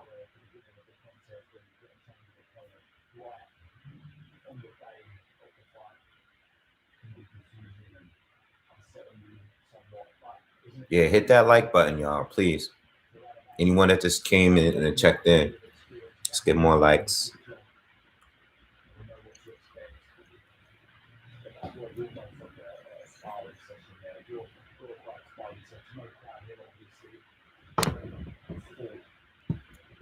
Is AJ the face of boxing?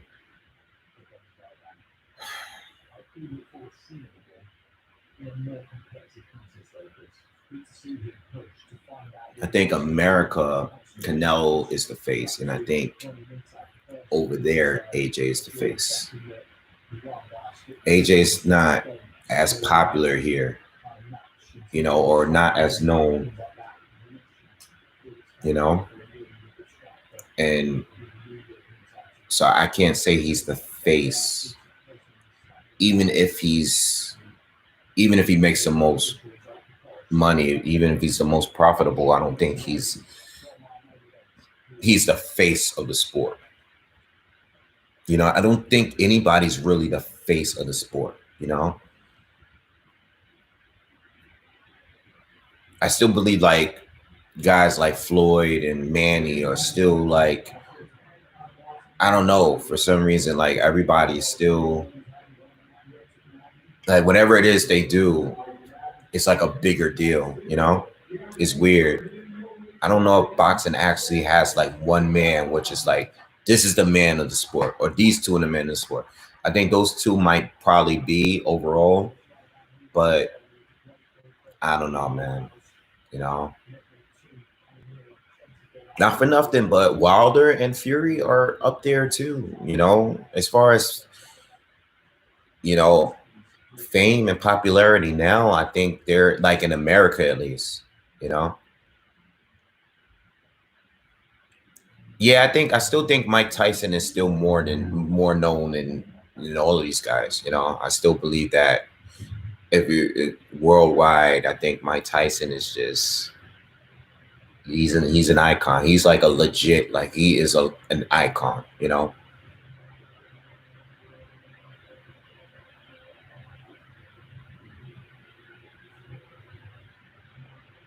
Yeah, $75 is expensive overall. This is a good card, but again, they're trying to make up for some of the money that they've been losing, you know?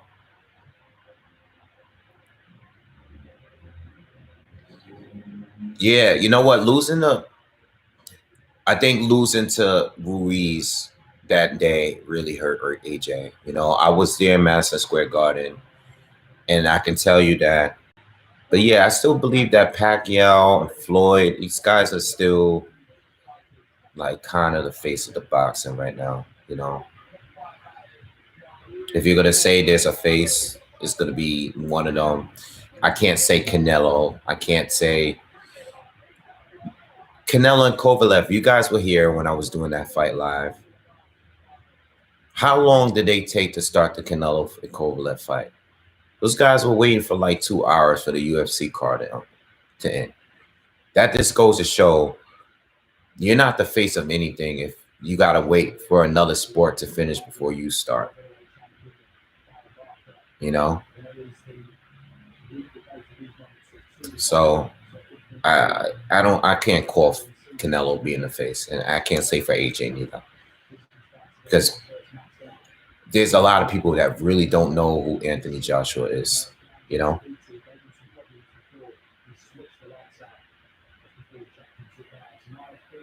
Yeah, a lot of casuals don't know who Wilder and Fury is neither, you know. I don't think any of these guys are so famous like you could just walk down the street and say, oh, Anthony Joshua is fighting tonight, and they're gonna be like, who? You know, like there are still people, or even Deontay Wilder or Tyson Fury. There's a lot of people that just don't know who they are, man, and that's just boxing.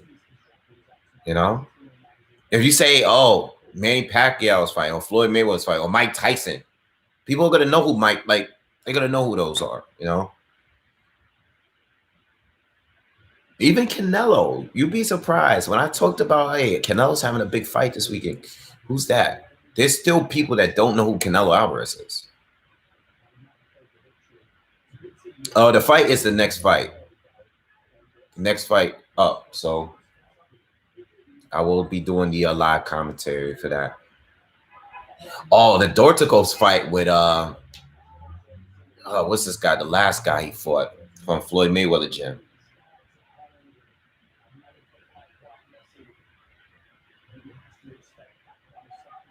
That was a horrible fight, man. That guy held all the way through that fight.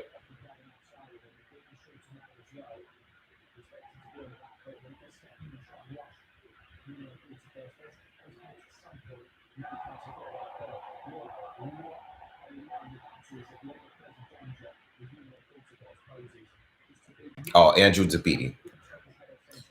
Andrew Tabiti. He held all the way through that fight, man. That was a horrible fight.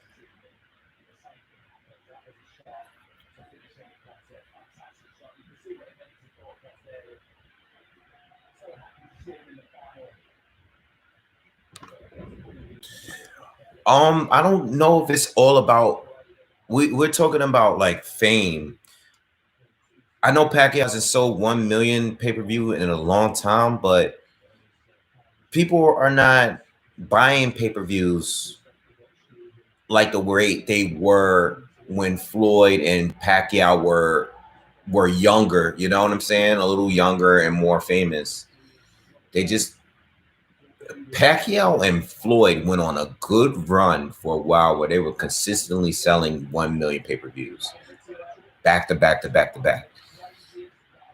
No one's been doing that since then. Not even themselves. I mean, I know Floyd came back and did those crazy numbers with Conor, but that's because it was a different fan base involved with that. Whereas Pacquiao and Thurman, I think they did good pay-per-view numbers, but I don't think they did like anything what Pacquiao used to do, you know?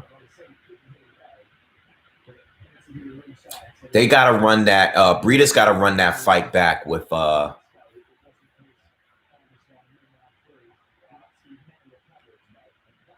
They're showing the highlights from that fight.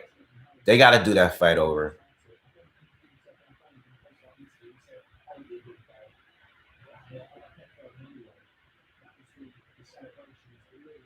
Pac versus Dermot sold 850K. That's good. That's really good numbers for the time that we're in. That's very, very good numbers right there, you know? And that was a good fight. That was a very, very good bout. Yeah, they're about to start the fight soon, y'all, so.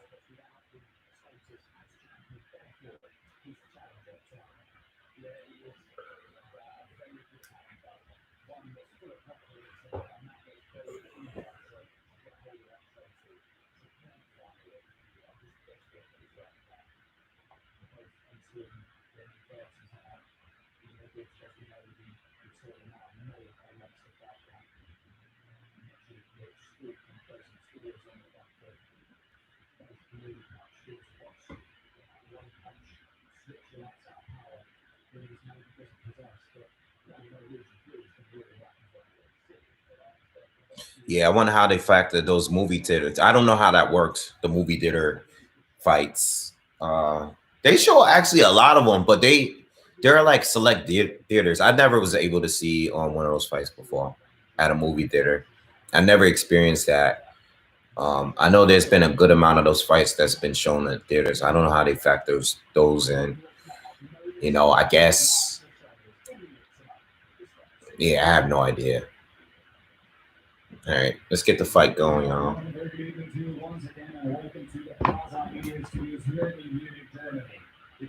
My mom knows who Anthony Joshua is, but for his looks. Yo, man, whatever works. Yeah, man, waves is always spinning. Team Hazardous, what up?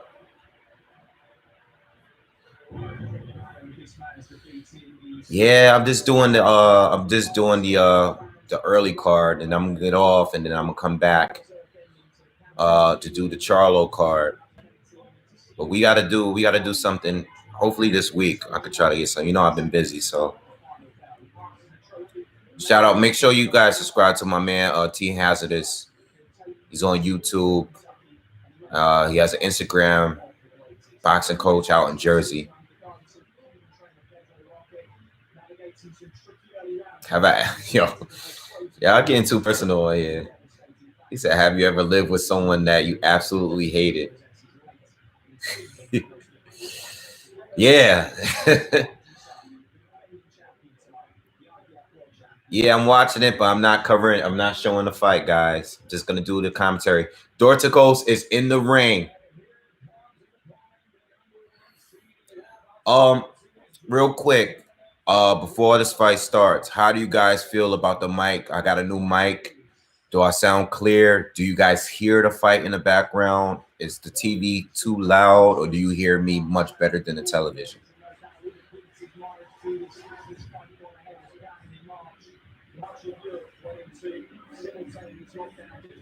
Okay, it's no in and out. It's no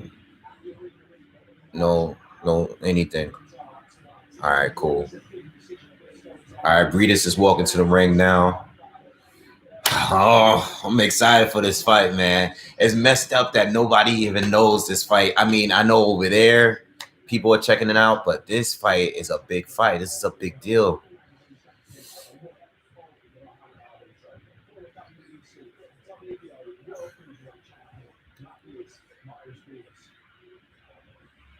This should be a good fight, man.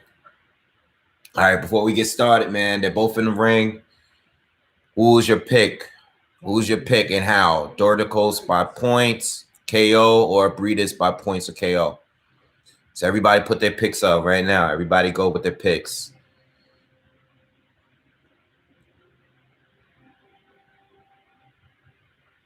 Thank you.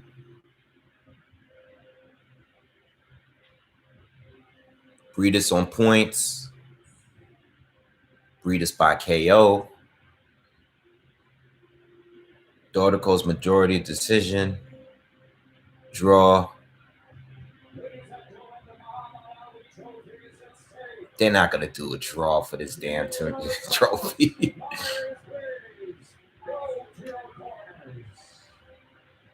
Breedis by UD. Feel like we get more Breedis here, but there's a lot of people from Latvia here too.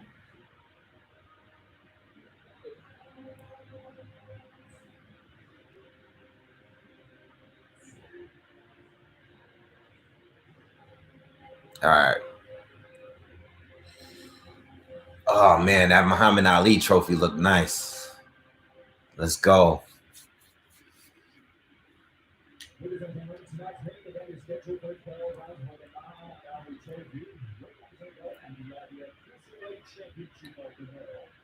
IBF belt.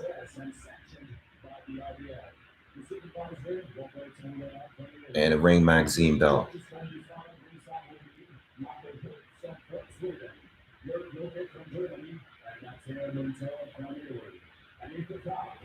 Yeah, Josh Scheller fight is going to be on ESPN.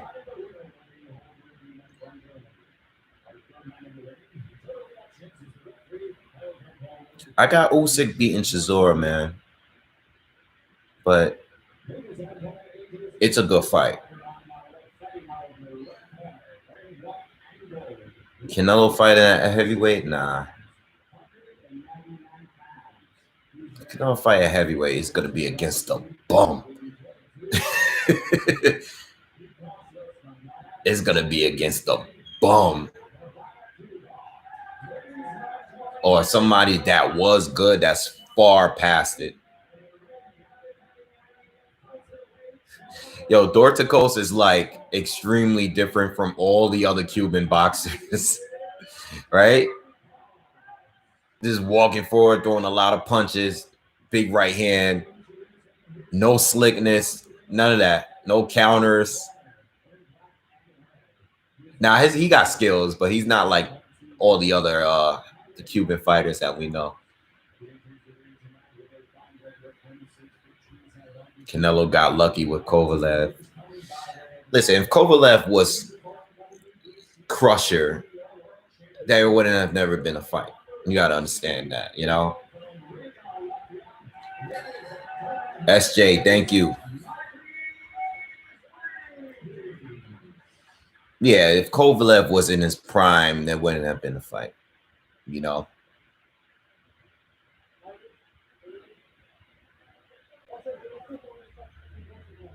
All right. Round one's about to start. Let's get it. Let's get it.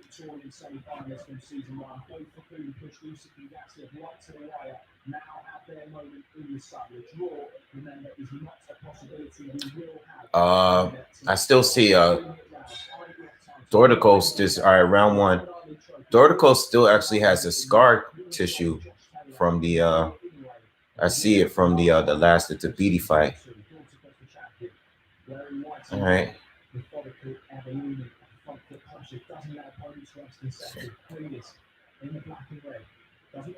They're trying to. Right, ain't much going on yet, but I can see that they're both trying to. They're keeping it in the center right now. Breidis lands a jab to the body. Very respectful so far. Breidis lands a right hand to the body. Dorticos throws a right hand, misses. Breidis fainting, getting low.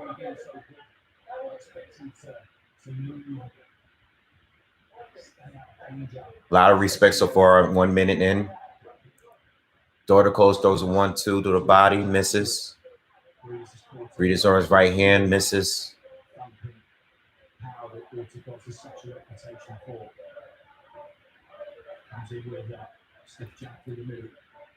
Nice jab by Breidis.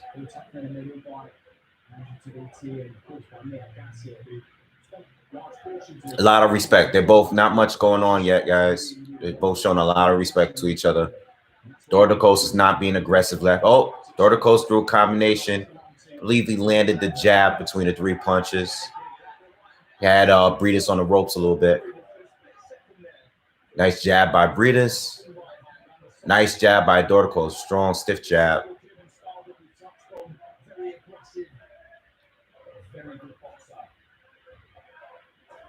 No, nice right hand to the body by Breidis. Breidis changing levels, fainting a lot.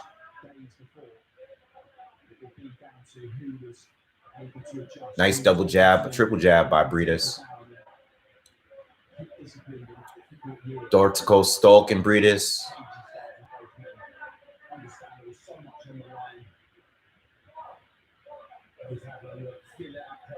Dorticos is stalking right now, not throwing much. Nice jab by Breidis. Nice right hand to the body by Breidis. Nice right hand to the body by Dorticos.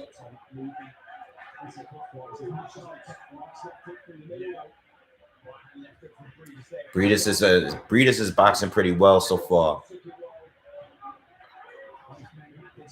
Nice jab again by Breidis. Yeah. I give the first round to Breidis. Not much going on, but Breidis was definitely landing the better shots between the two. But Dorticos didn't. He took it easy that round.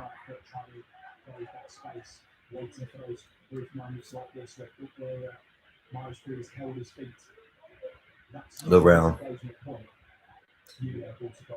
Yeah, Breidis' timing was on point that round.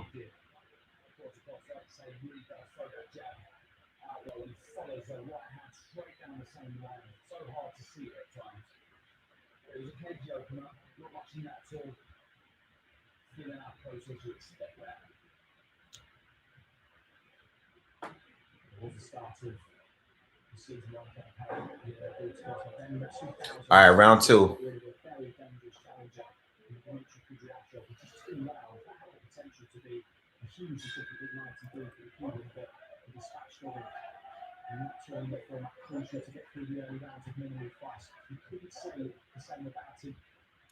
I could tell the feints is bothering Dorticos a little bit. It's making him flinch some.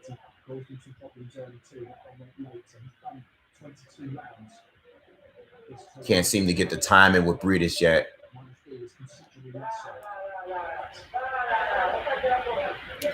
Breidis steps in, throws combinations, but it's blocked mostly. Dorticos lands a nice jab, lands another jab. Breidis lands a jab. They trade. Breidis moving to his left. Dorticos coming forward, but Breidis looks like he, you know, he's looking to set traps. Yeah, he's been looking. Breidis is mostly looking to just step in and ambush at times, you know, duck under Dorticos' jab, do a combination of the body and up top. Dorticos is being put on a little bit more pressure this round, though.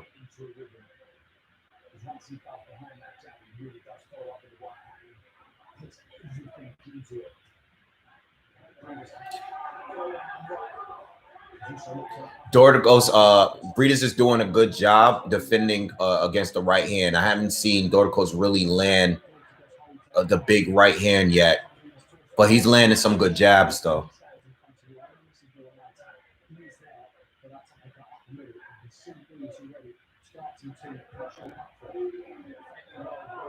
Dorticos is putting the pressure on him now a little bit.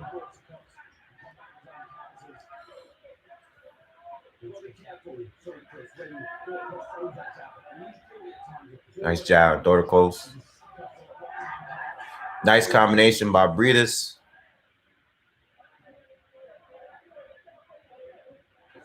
Oh. Dorticos got him on the corner. Oh, nice right hand by Breidis. Dorticos is fighting, but he hasn't landed anything clean, like nothing really clean yet.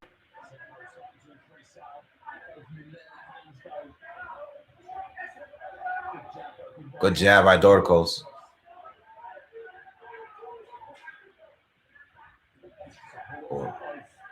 Wow. Right hand to the body by Dorticos.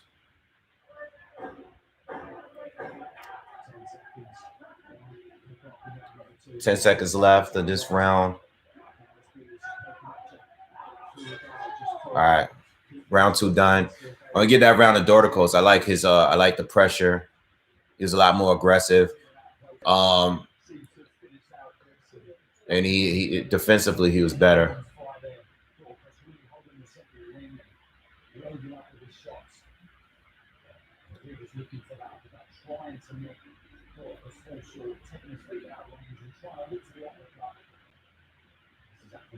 Nah, I don't really follow college ball. Not anymore. Not like I used to. Casually. Dorticos found his range with the jab, but he needs to throw it with conviction. Absolutely.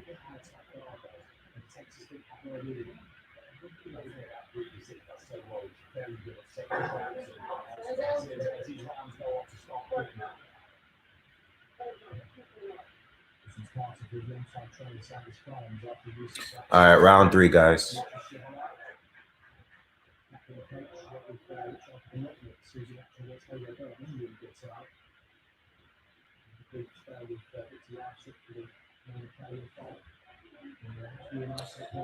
All right. Jab landed by Dorticos. Oh, they both came in together a little bit. Watch the head, but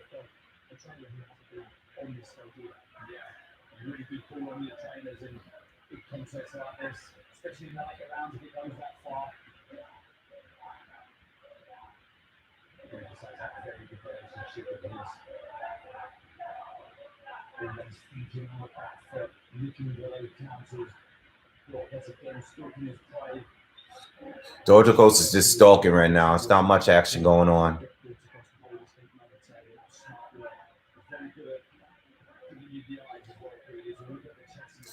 Dorticos need to throw more though.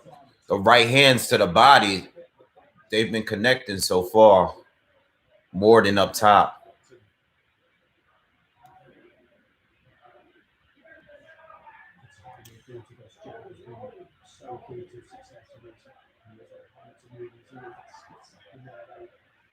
Breidis snuck a little uppercut while they were tying up.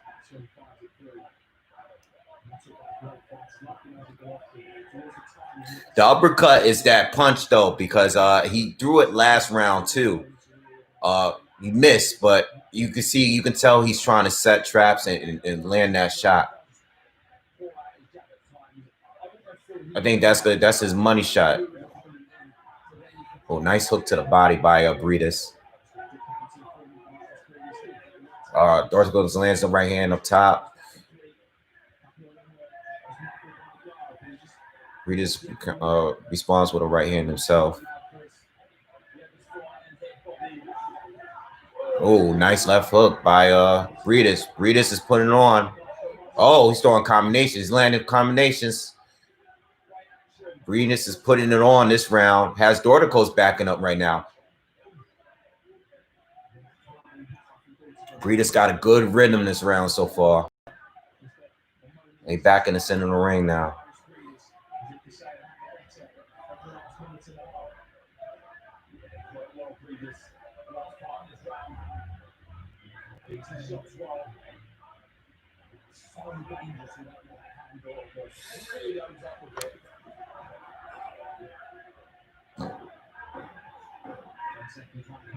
Ten seconds left. Oh, nice right hand. Timed that perfectly.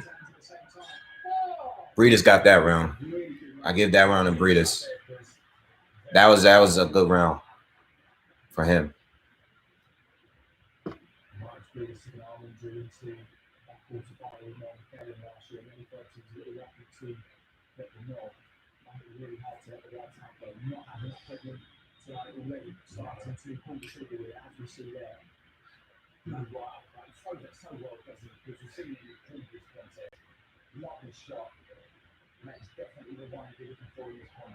Yeah, Breidis was tearing up Dorticos with those combinations that round.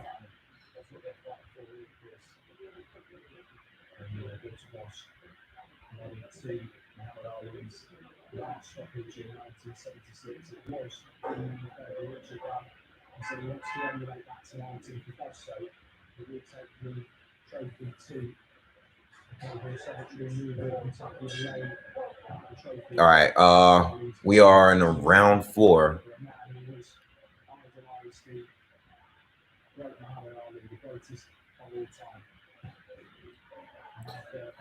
Nice double jab to the body by Dorticos.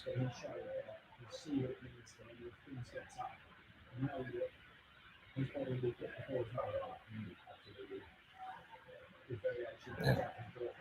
Nice right hand to the body by Breidis.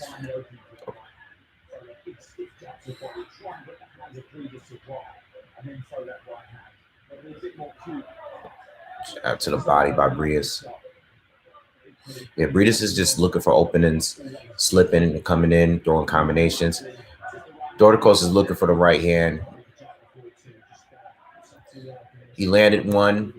Breidis responds with a nice combination inside. Breidis is still a little bit in control to me.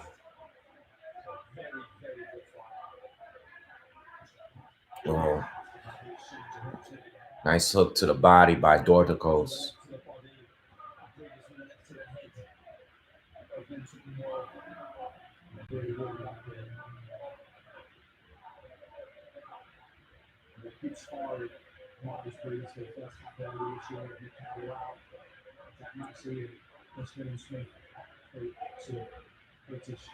Oh, nice right hand by Breidis.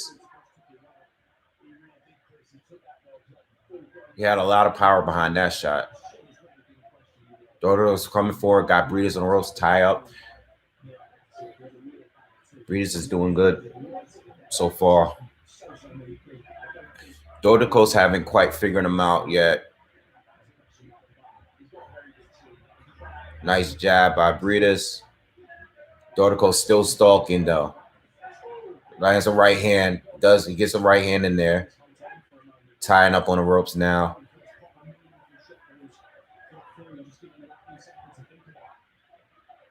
feel like, you know, even when Dorticos is throwing it right now, he like my boy said on here, he has to throw with conviction right now. He's not doing it. He doesn't really look that confident yet in that right hand.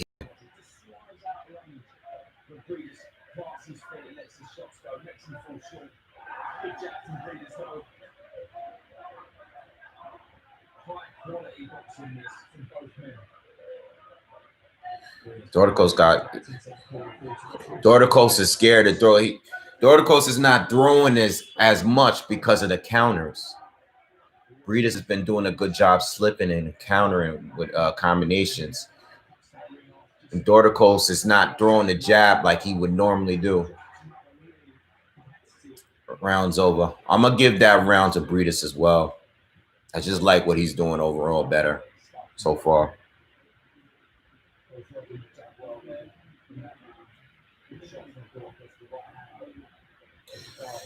Dorticos seems weak for some reason. Yeah, I think it's the combinations too. I think Breidis is doing a lot in there right now. You know, he's changing levels. He's slipping a lot of the shots, and he's throwing the combinations, and it's making Dorticos not throw with confidence right now. You know.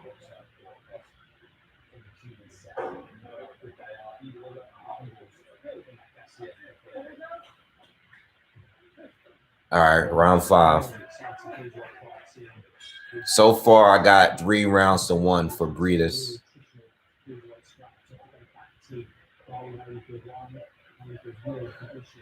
Breidis looks like he's in his best, you know, he looks at his best right now. So it's the feints. It's the feints, man. Breidis is, you know, Dorticos can't get the timing off right now.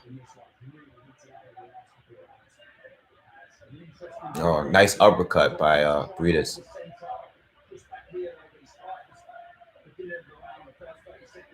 No really big shots landing though from neither.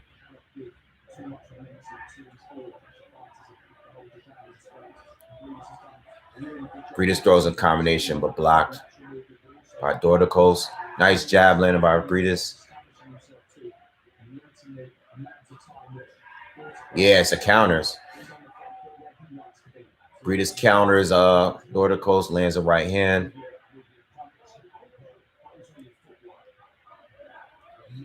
Breidis is boxing really, really good so far. Nice right to the body. Follows it up with a jab. Breidis.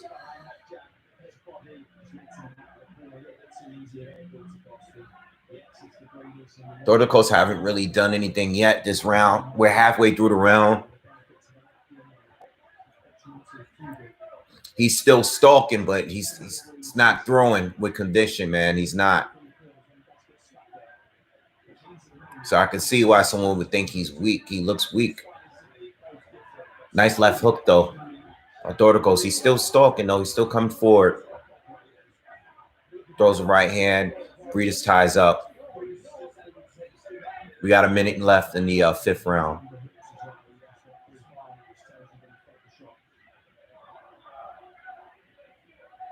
Breidis throwing a few touching jabs. Oh, nice right hand by Breidis.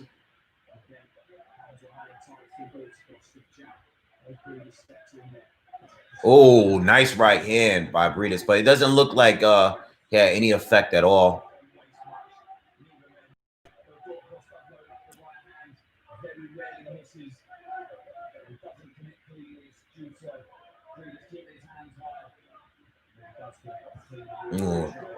They trade hooks. Breidis lands to the body.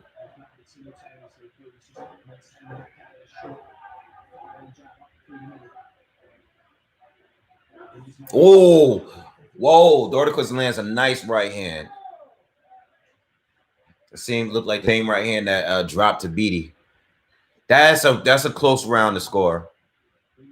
Dorticos did step up some that round. How you guys see it?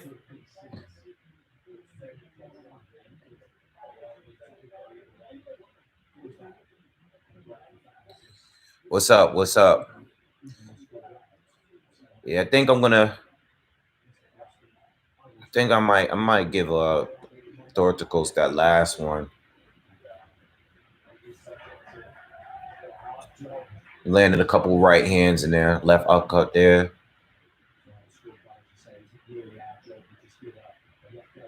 Three, 2.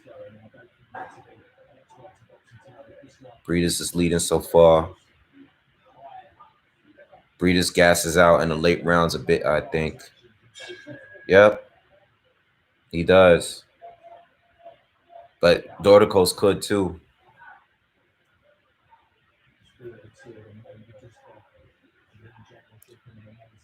Nice jab, Dorticos. All right, now he's starting to pump that jab a little bit.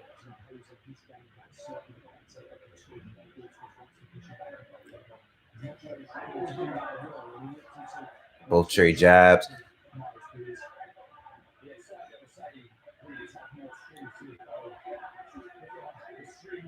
All right, Dorticos is starting to look a lot more confident now, coming forward. Right hand to the body by Dorticos.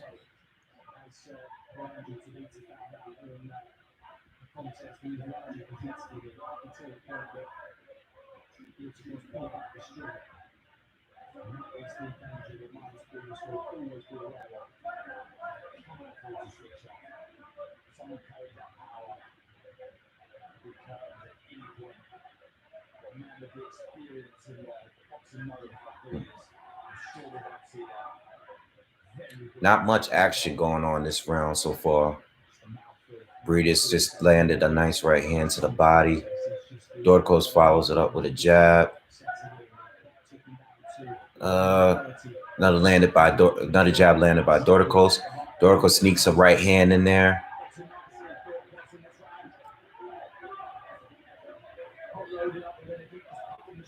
Yeah, Dorticos is not loading up right now. He's using more speed this round.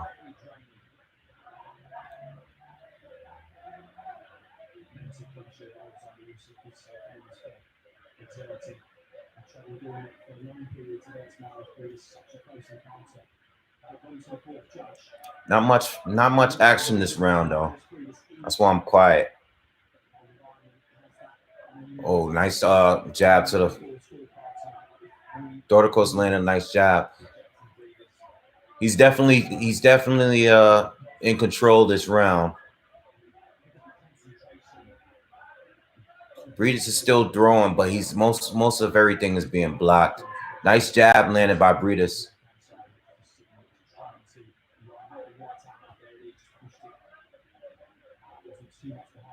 Oh! Breedis lands a big uppercut. He's coming forward now. Yeah, that was definitely probably the best punch in the fight so far. Landed the uppercut right through the guard. Very nice. Dorticos is coming forward now. Lands a right hand to the body. I actually think Dorticos was winning the entire round, but that was the best punch of the fight. Yeah, that right uppercut was big. I actually thought he was going to have Dorticos hurt from it.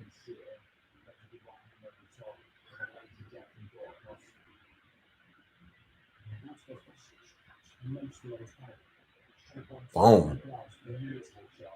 Boom. He didn't hurt him with it, though. Yeah, that was a killer punch, but I was still giving Dorticos that round because he was in control the entire round up until that punch. Breedis landed the uppercut.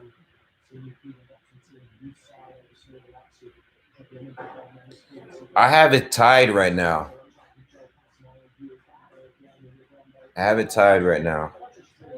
Breedis was in control in the beginning. Dorticos seems to getting it together now.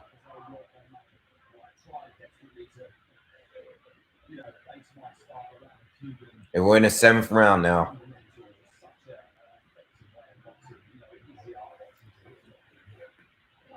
Nice right hand to the body by Dorticos.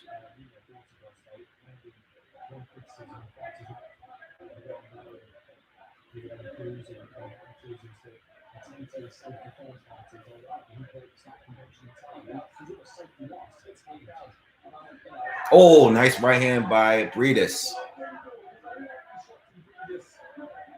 Big right hand landed.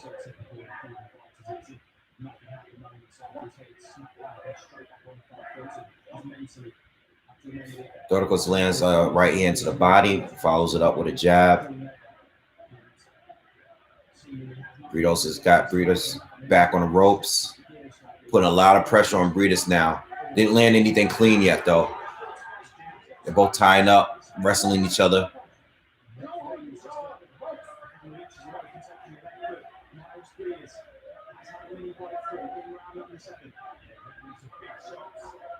Very cute shots. Going well. It wasn't enough against Garcia, but a couple of shots landed and just took the steam out of Dorticos. It wasn't really the same from that onwards. A couple of moments like that from Breedis. They could be in for a big.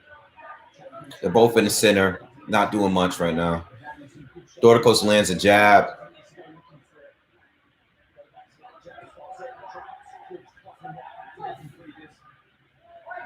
Breidis lands a clubbing right hand.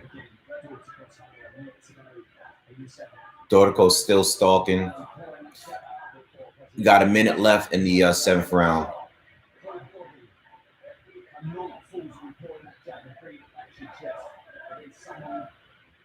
Oh, nice.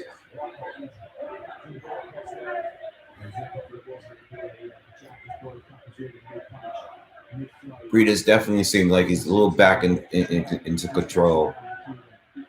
Best round he had in a few rounds, but not much action. 30 seconds left in the 7th round.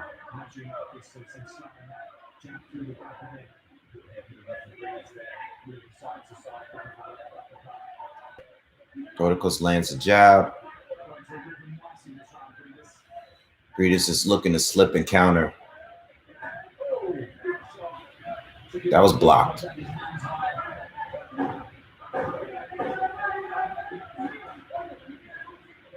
Nice double jab. Went for the uppercut but missed, but lands the jab. Round 7 over. I'm going to give that to Breidis. I got it 4-3 for Breidis.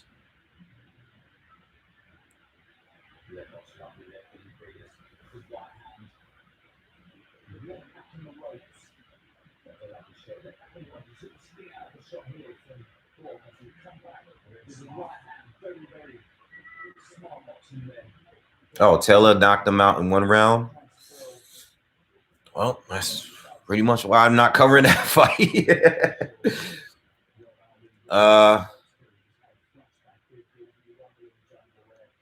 There's 7 rounds done. I have Breidis up a round.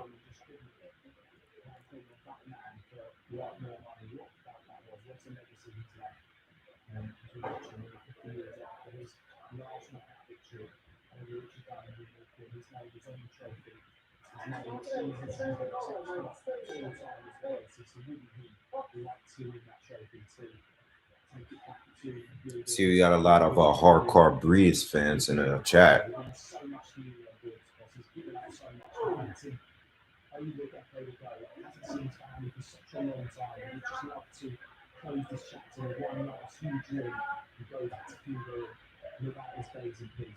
He's got some work to do here.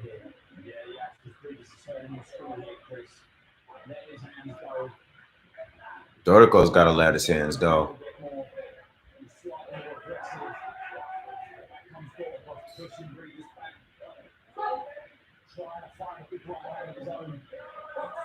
Breedis is kind of frustrating Dorticos a little bit.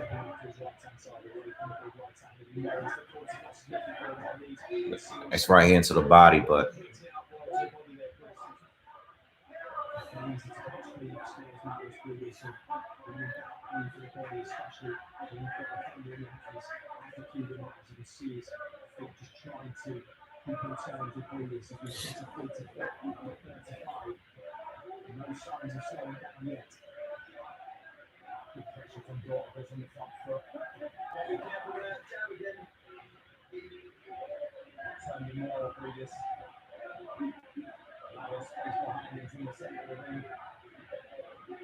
Dorticos got to do more. He's not doing much of anything now. Breidis is waiting for the opportunities to step in and land his combinations as usual. Dorticos is he's not fainting, he's not doing anything right now. He's just coming forward without throwing. Breidis is just tagging him up with jabs and right hands. Nothing power though. He's not sitting down or anything. Oh, nice right hand by Breidis. Dorticos is coming in with the jab. Nice left hook to the body. Breidis lands a left hook up top.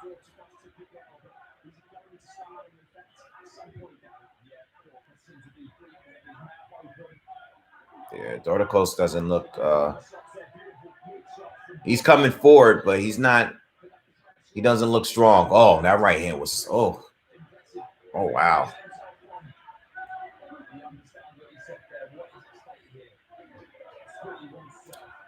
Breidis is just doing a number on him now.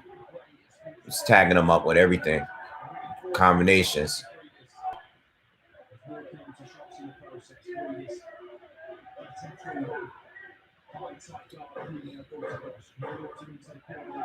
Dorticos don't look strong right now.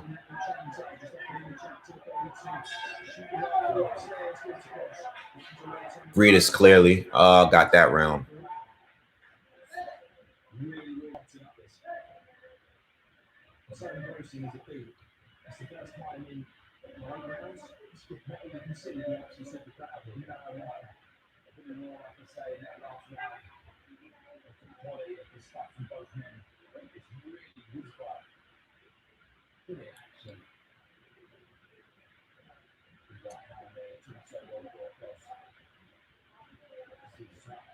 I have it 5-3 for Breidis.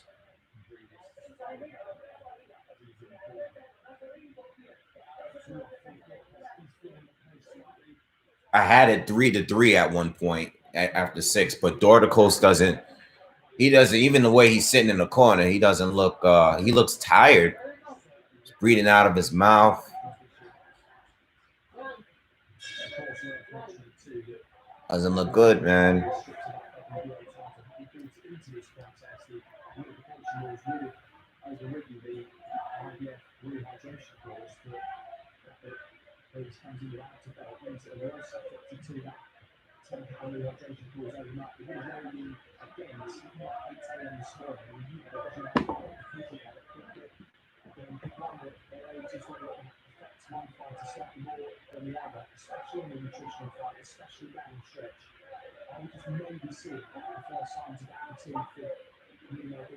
Yeah, Dorticos, he needs to. You got 4 rounds left, man. You gotta step it up.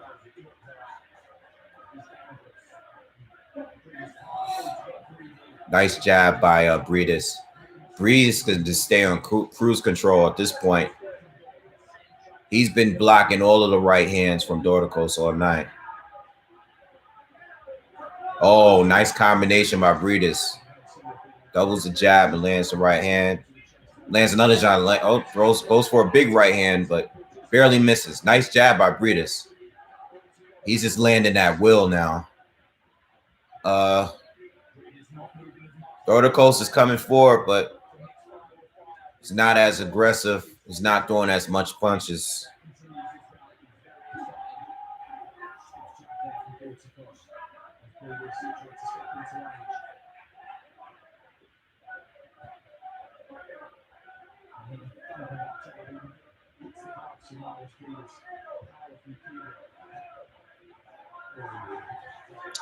Breidis tries to go for an uppercut on the inside and misses. Nice right hand landed by Breidis. Dorticos hasn't landed anything. Takes a jab from Breidis.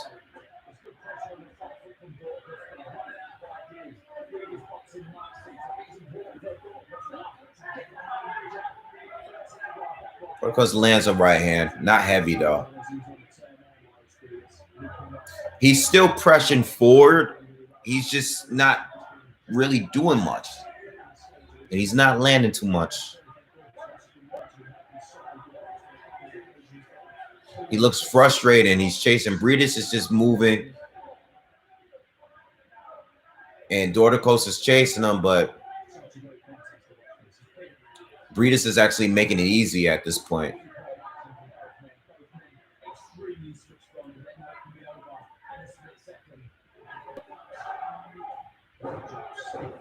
Oh, nice. Left hook and follows it up with a right hand. Breidis. Oh, nice. Another combination. Oh. Round over. Breidis got that round. Dorticos needs a knockout. We're getting to that point now. And he doesn't look any much stronger. I got it 6 rounds to 3.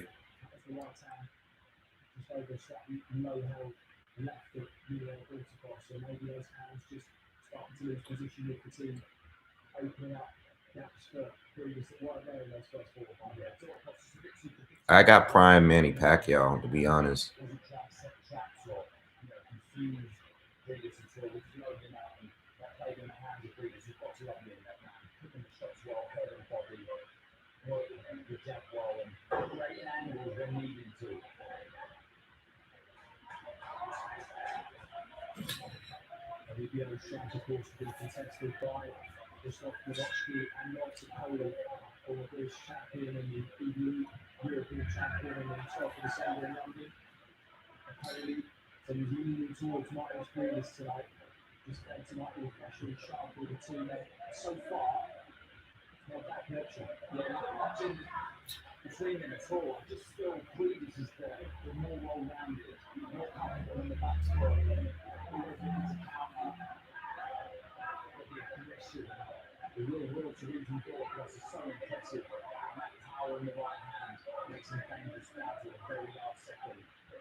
Oh, nice right hand to the body by Breidis.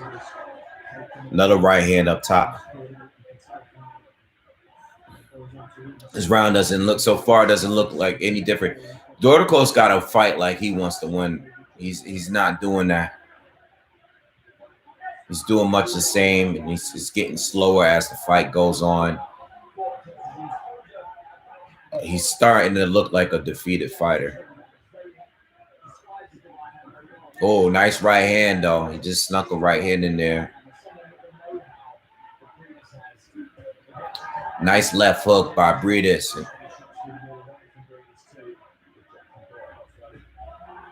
Nice right hand to the body by Breidis. Dorticos still coming for it. Lands a jab. Right hand to the body.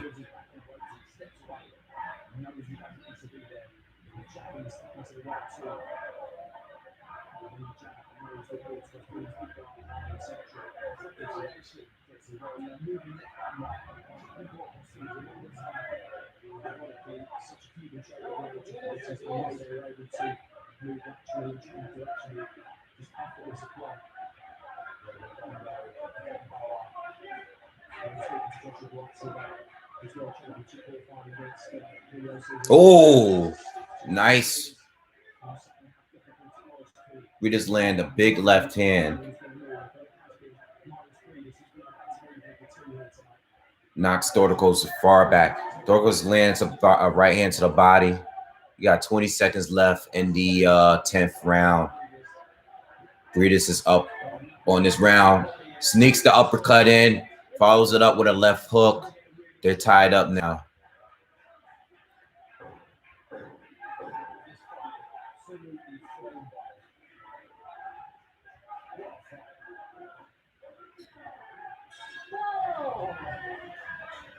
Dorticos definitely got a chin because he's been eating some big shots.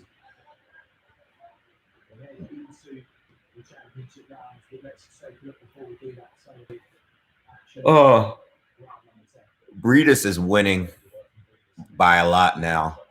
I only gave we're going to the 11th round. Only give Dorticos 3 rounds so far.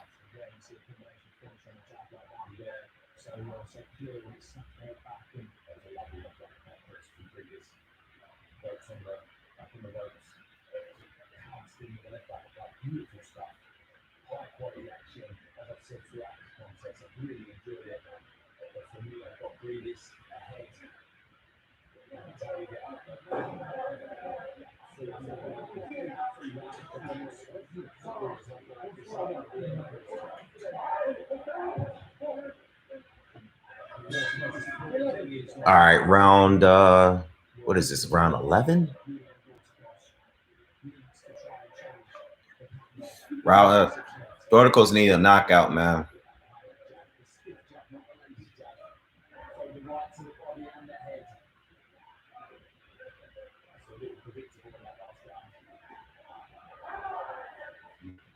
Breedis is just too skilled for him.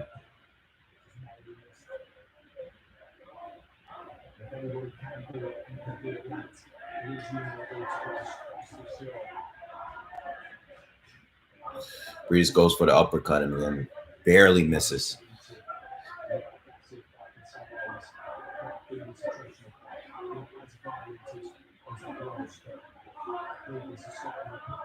Nice jab.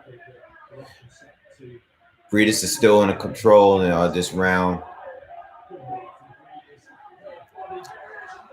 He's on a roll, man. I can see him hurting Dorticos before this round is over.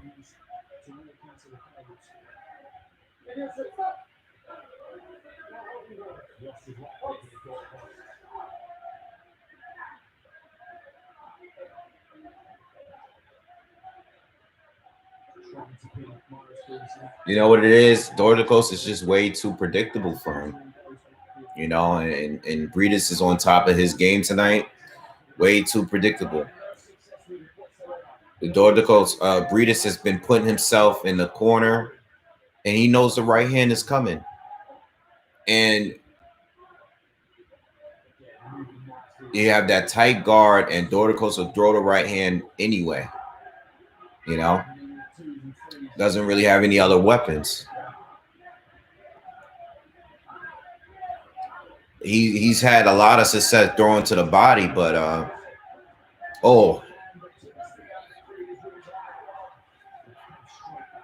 Dorticos threw a nice right hand, but I believe Breidis blocked it. Couldn't tell, the ref was standing in the way. You got 40 seconds left in the 11th round. Breidis is still in control.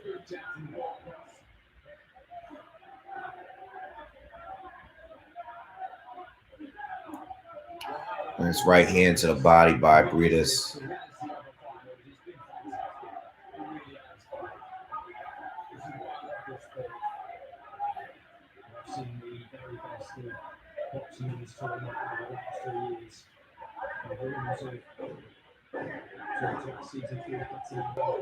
Oh, nice uppercut and left hook. Oh, nice right hand by Breidis.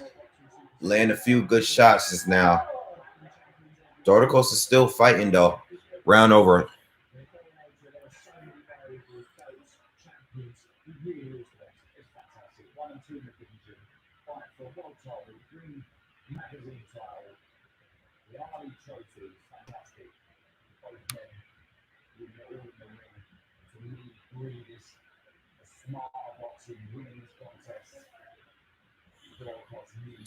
Yeah, after the 6th round, Breidis just left Earth and just took it to a whole nother level. Fight hasn't been competitive since the 6th round. Breidis has just dominated him this whole second half of the fight. Dorticos looks tired. He doesn't even have any power in the punches he's throwing. And he doesn't have any other weapons. Like he pretty much gave up.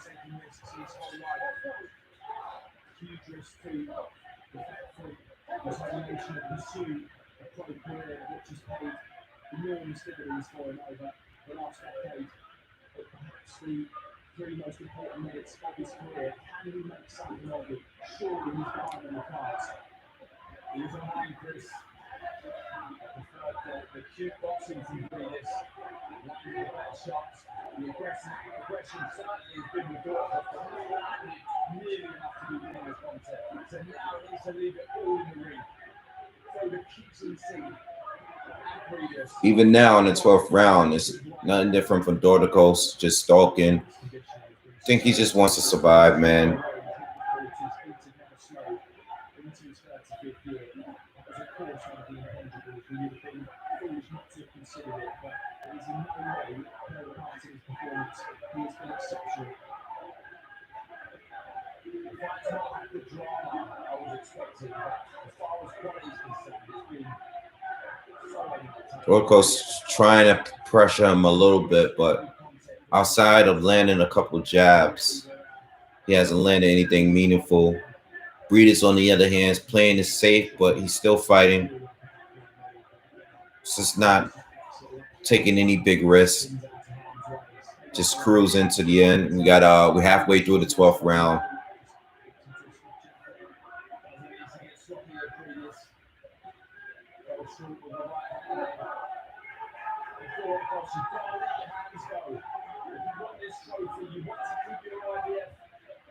You need to let your hands go. And if he actually something in the lock, he's staying remarkably calm about it. He's not rushing his work, but truth is, as time is running out, with 1 minute to go in the World Boxing Super Series, cruiserweight final. We just went for a big right hand just now. He missed, but he was definitely looking for a knockout in that punch. We got 40 seconds left.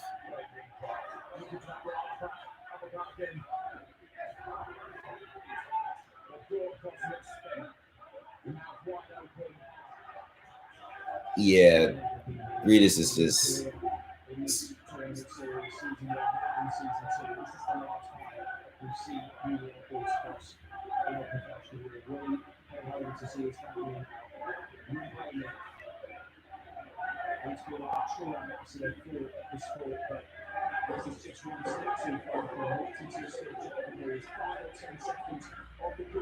Oh, nice.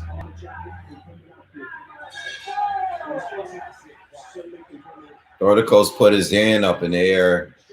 That's the most energy I've seen all fight from him. I have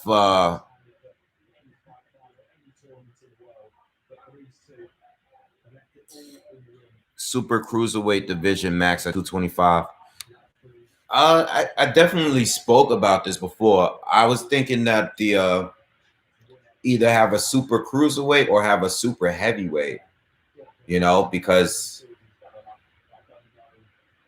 you got guys in the heavyweight division that are barely over heavyweight, you know, they just can't make cruiser or don't want to. You know, I mean, nothing would shock me at this point with adding another division. You got a lot of guys at 6'7", 6'8", 6'9". I mean, I'm not opposed to it, to be honest, you know.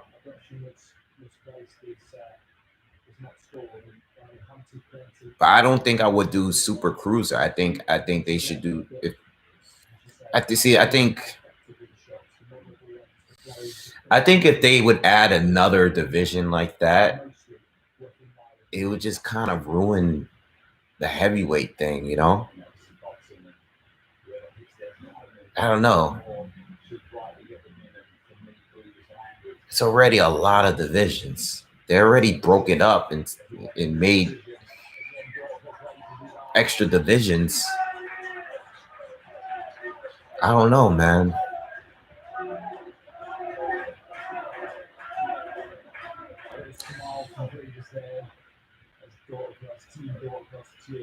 I think the fight was tied before leading up into the 7th, and I think Breidis won every round in the second half of the fight. So.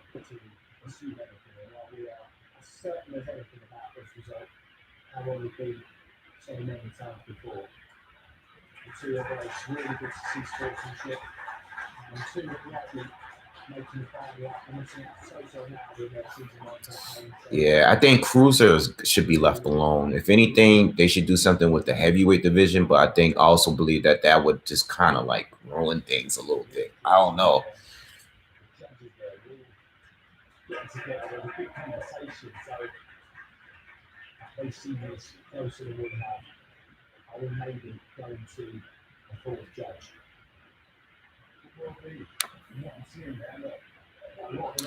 I mean, when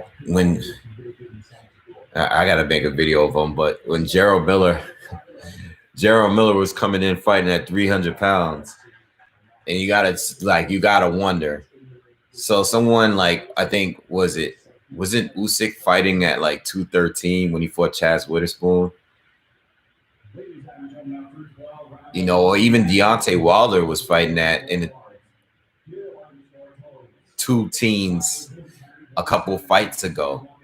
Like, just to think that those guys are fighting in the same division is kind of crazy, you know? Yeah, they should have a weight limit more so than having a super whatever, you know? Isn't I believe UFC does that, right? Does UFC? Oh, I didn't hear the scorecards. What was the scorecards?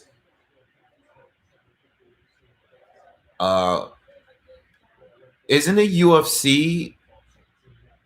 Okay, the UFC is 265. Okay, got you.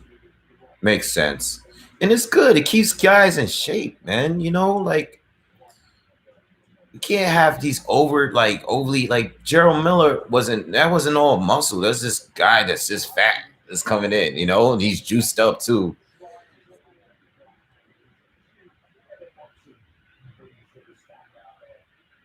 Good win, man. Congratulations to Breedis, you know. And he has the ring mag championship, the IBF championship, and he gets the trophy. Congrats. Hey, yeah, the fight wasn't what I thought it was going to be. I thought it was going to be a little bit more competitive.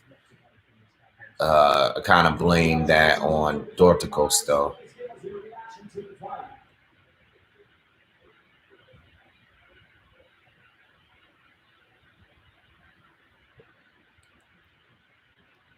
So anyway, quick question.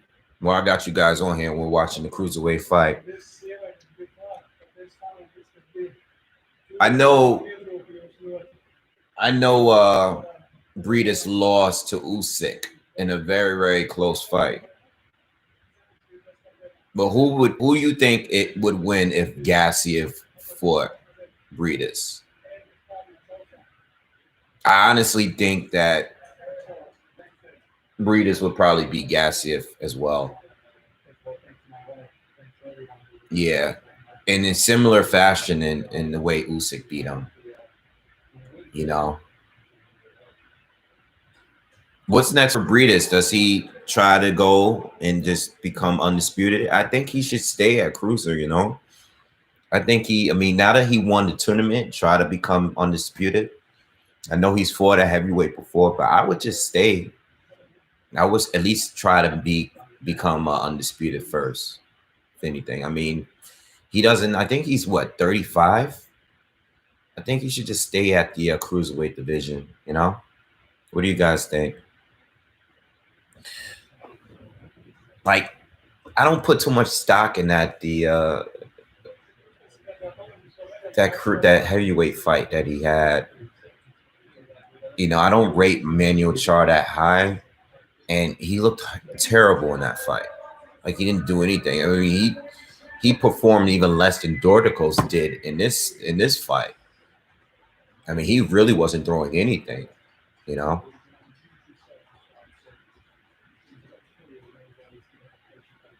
Yeah, fight was a little bit disappointing, guys.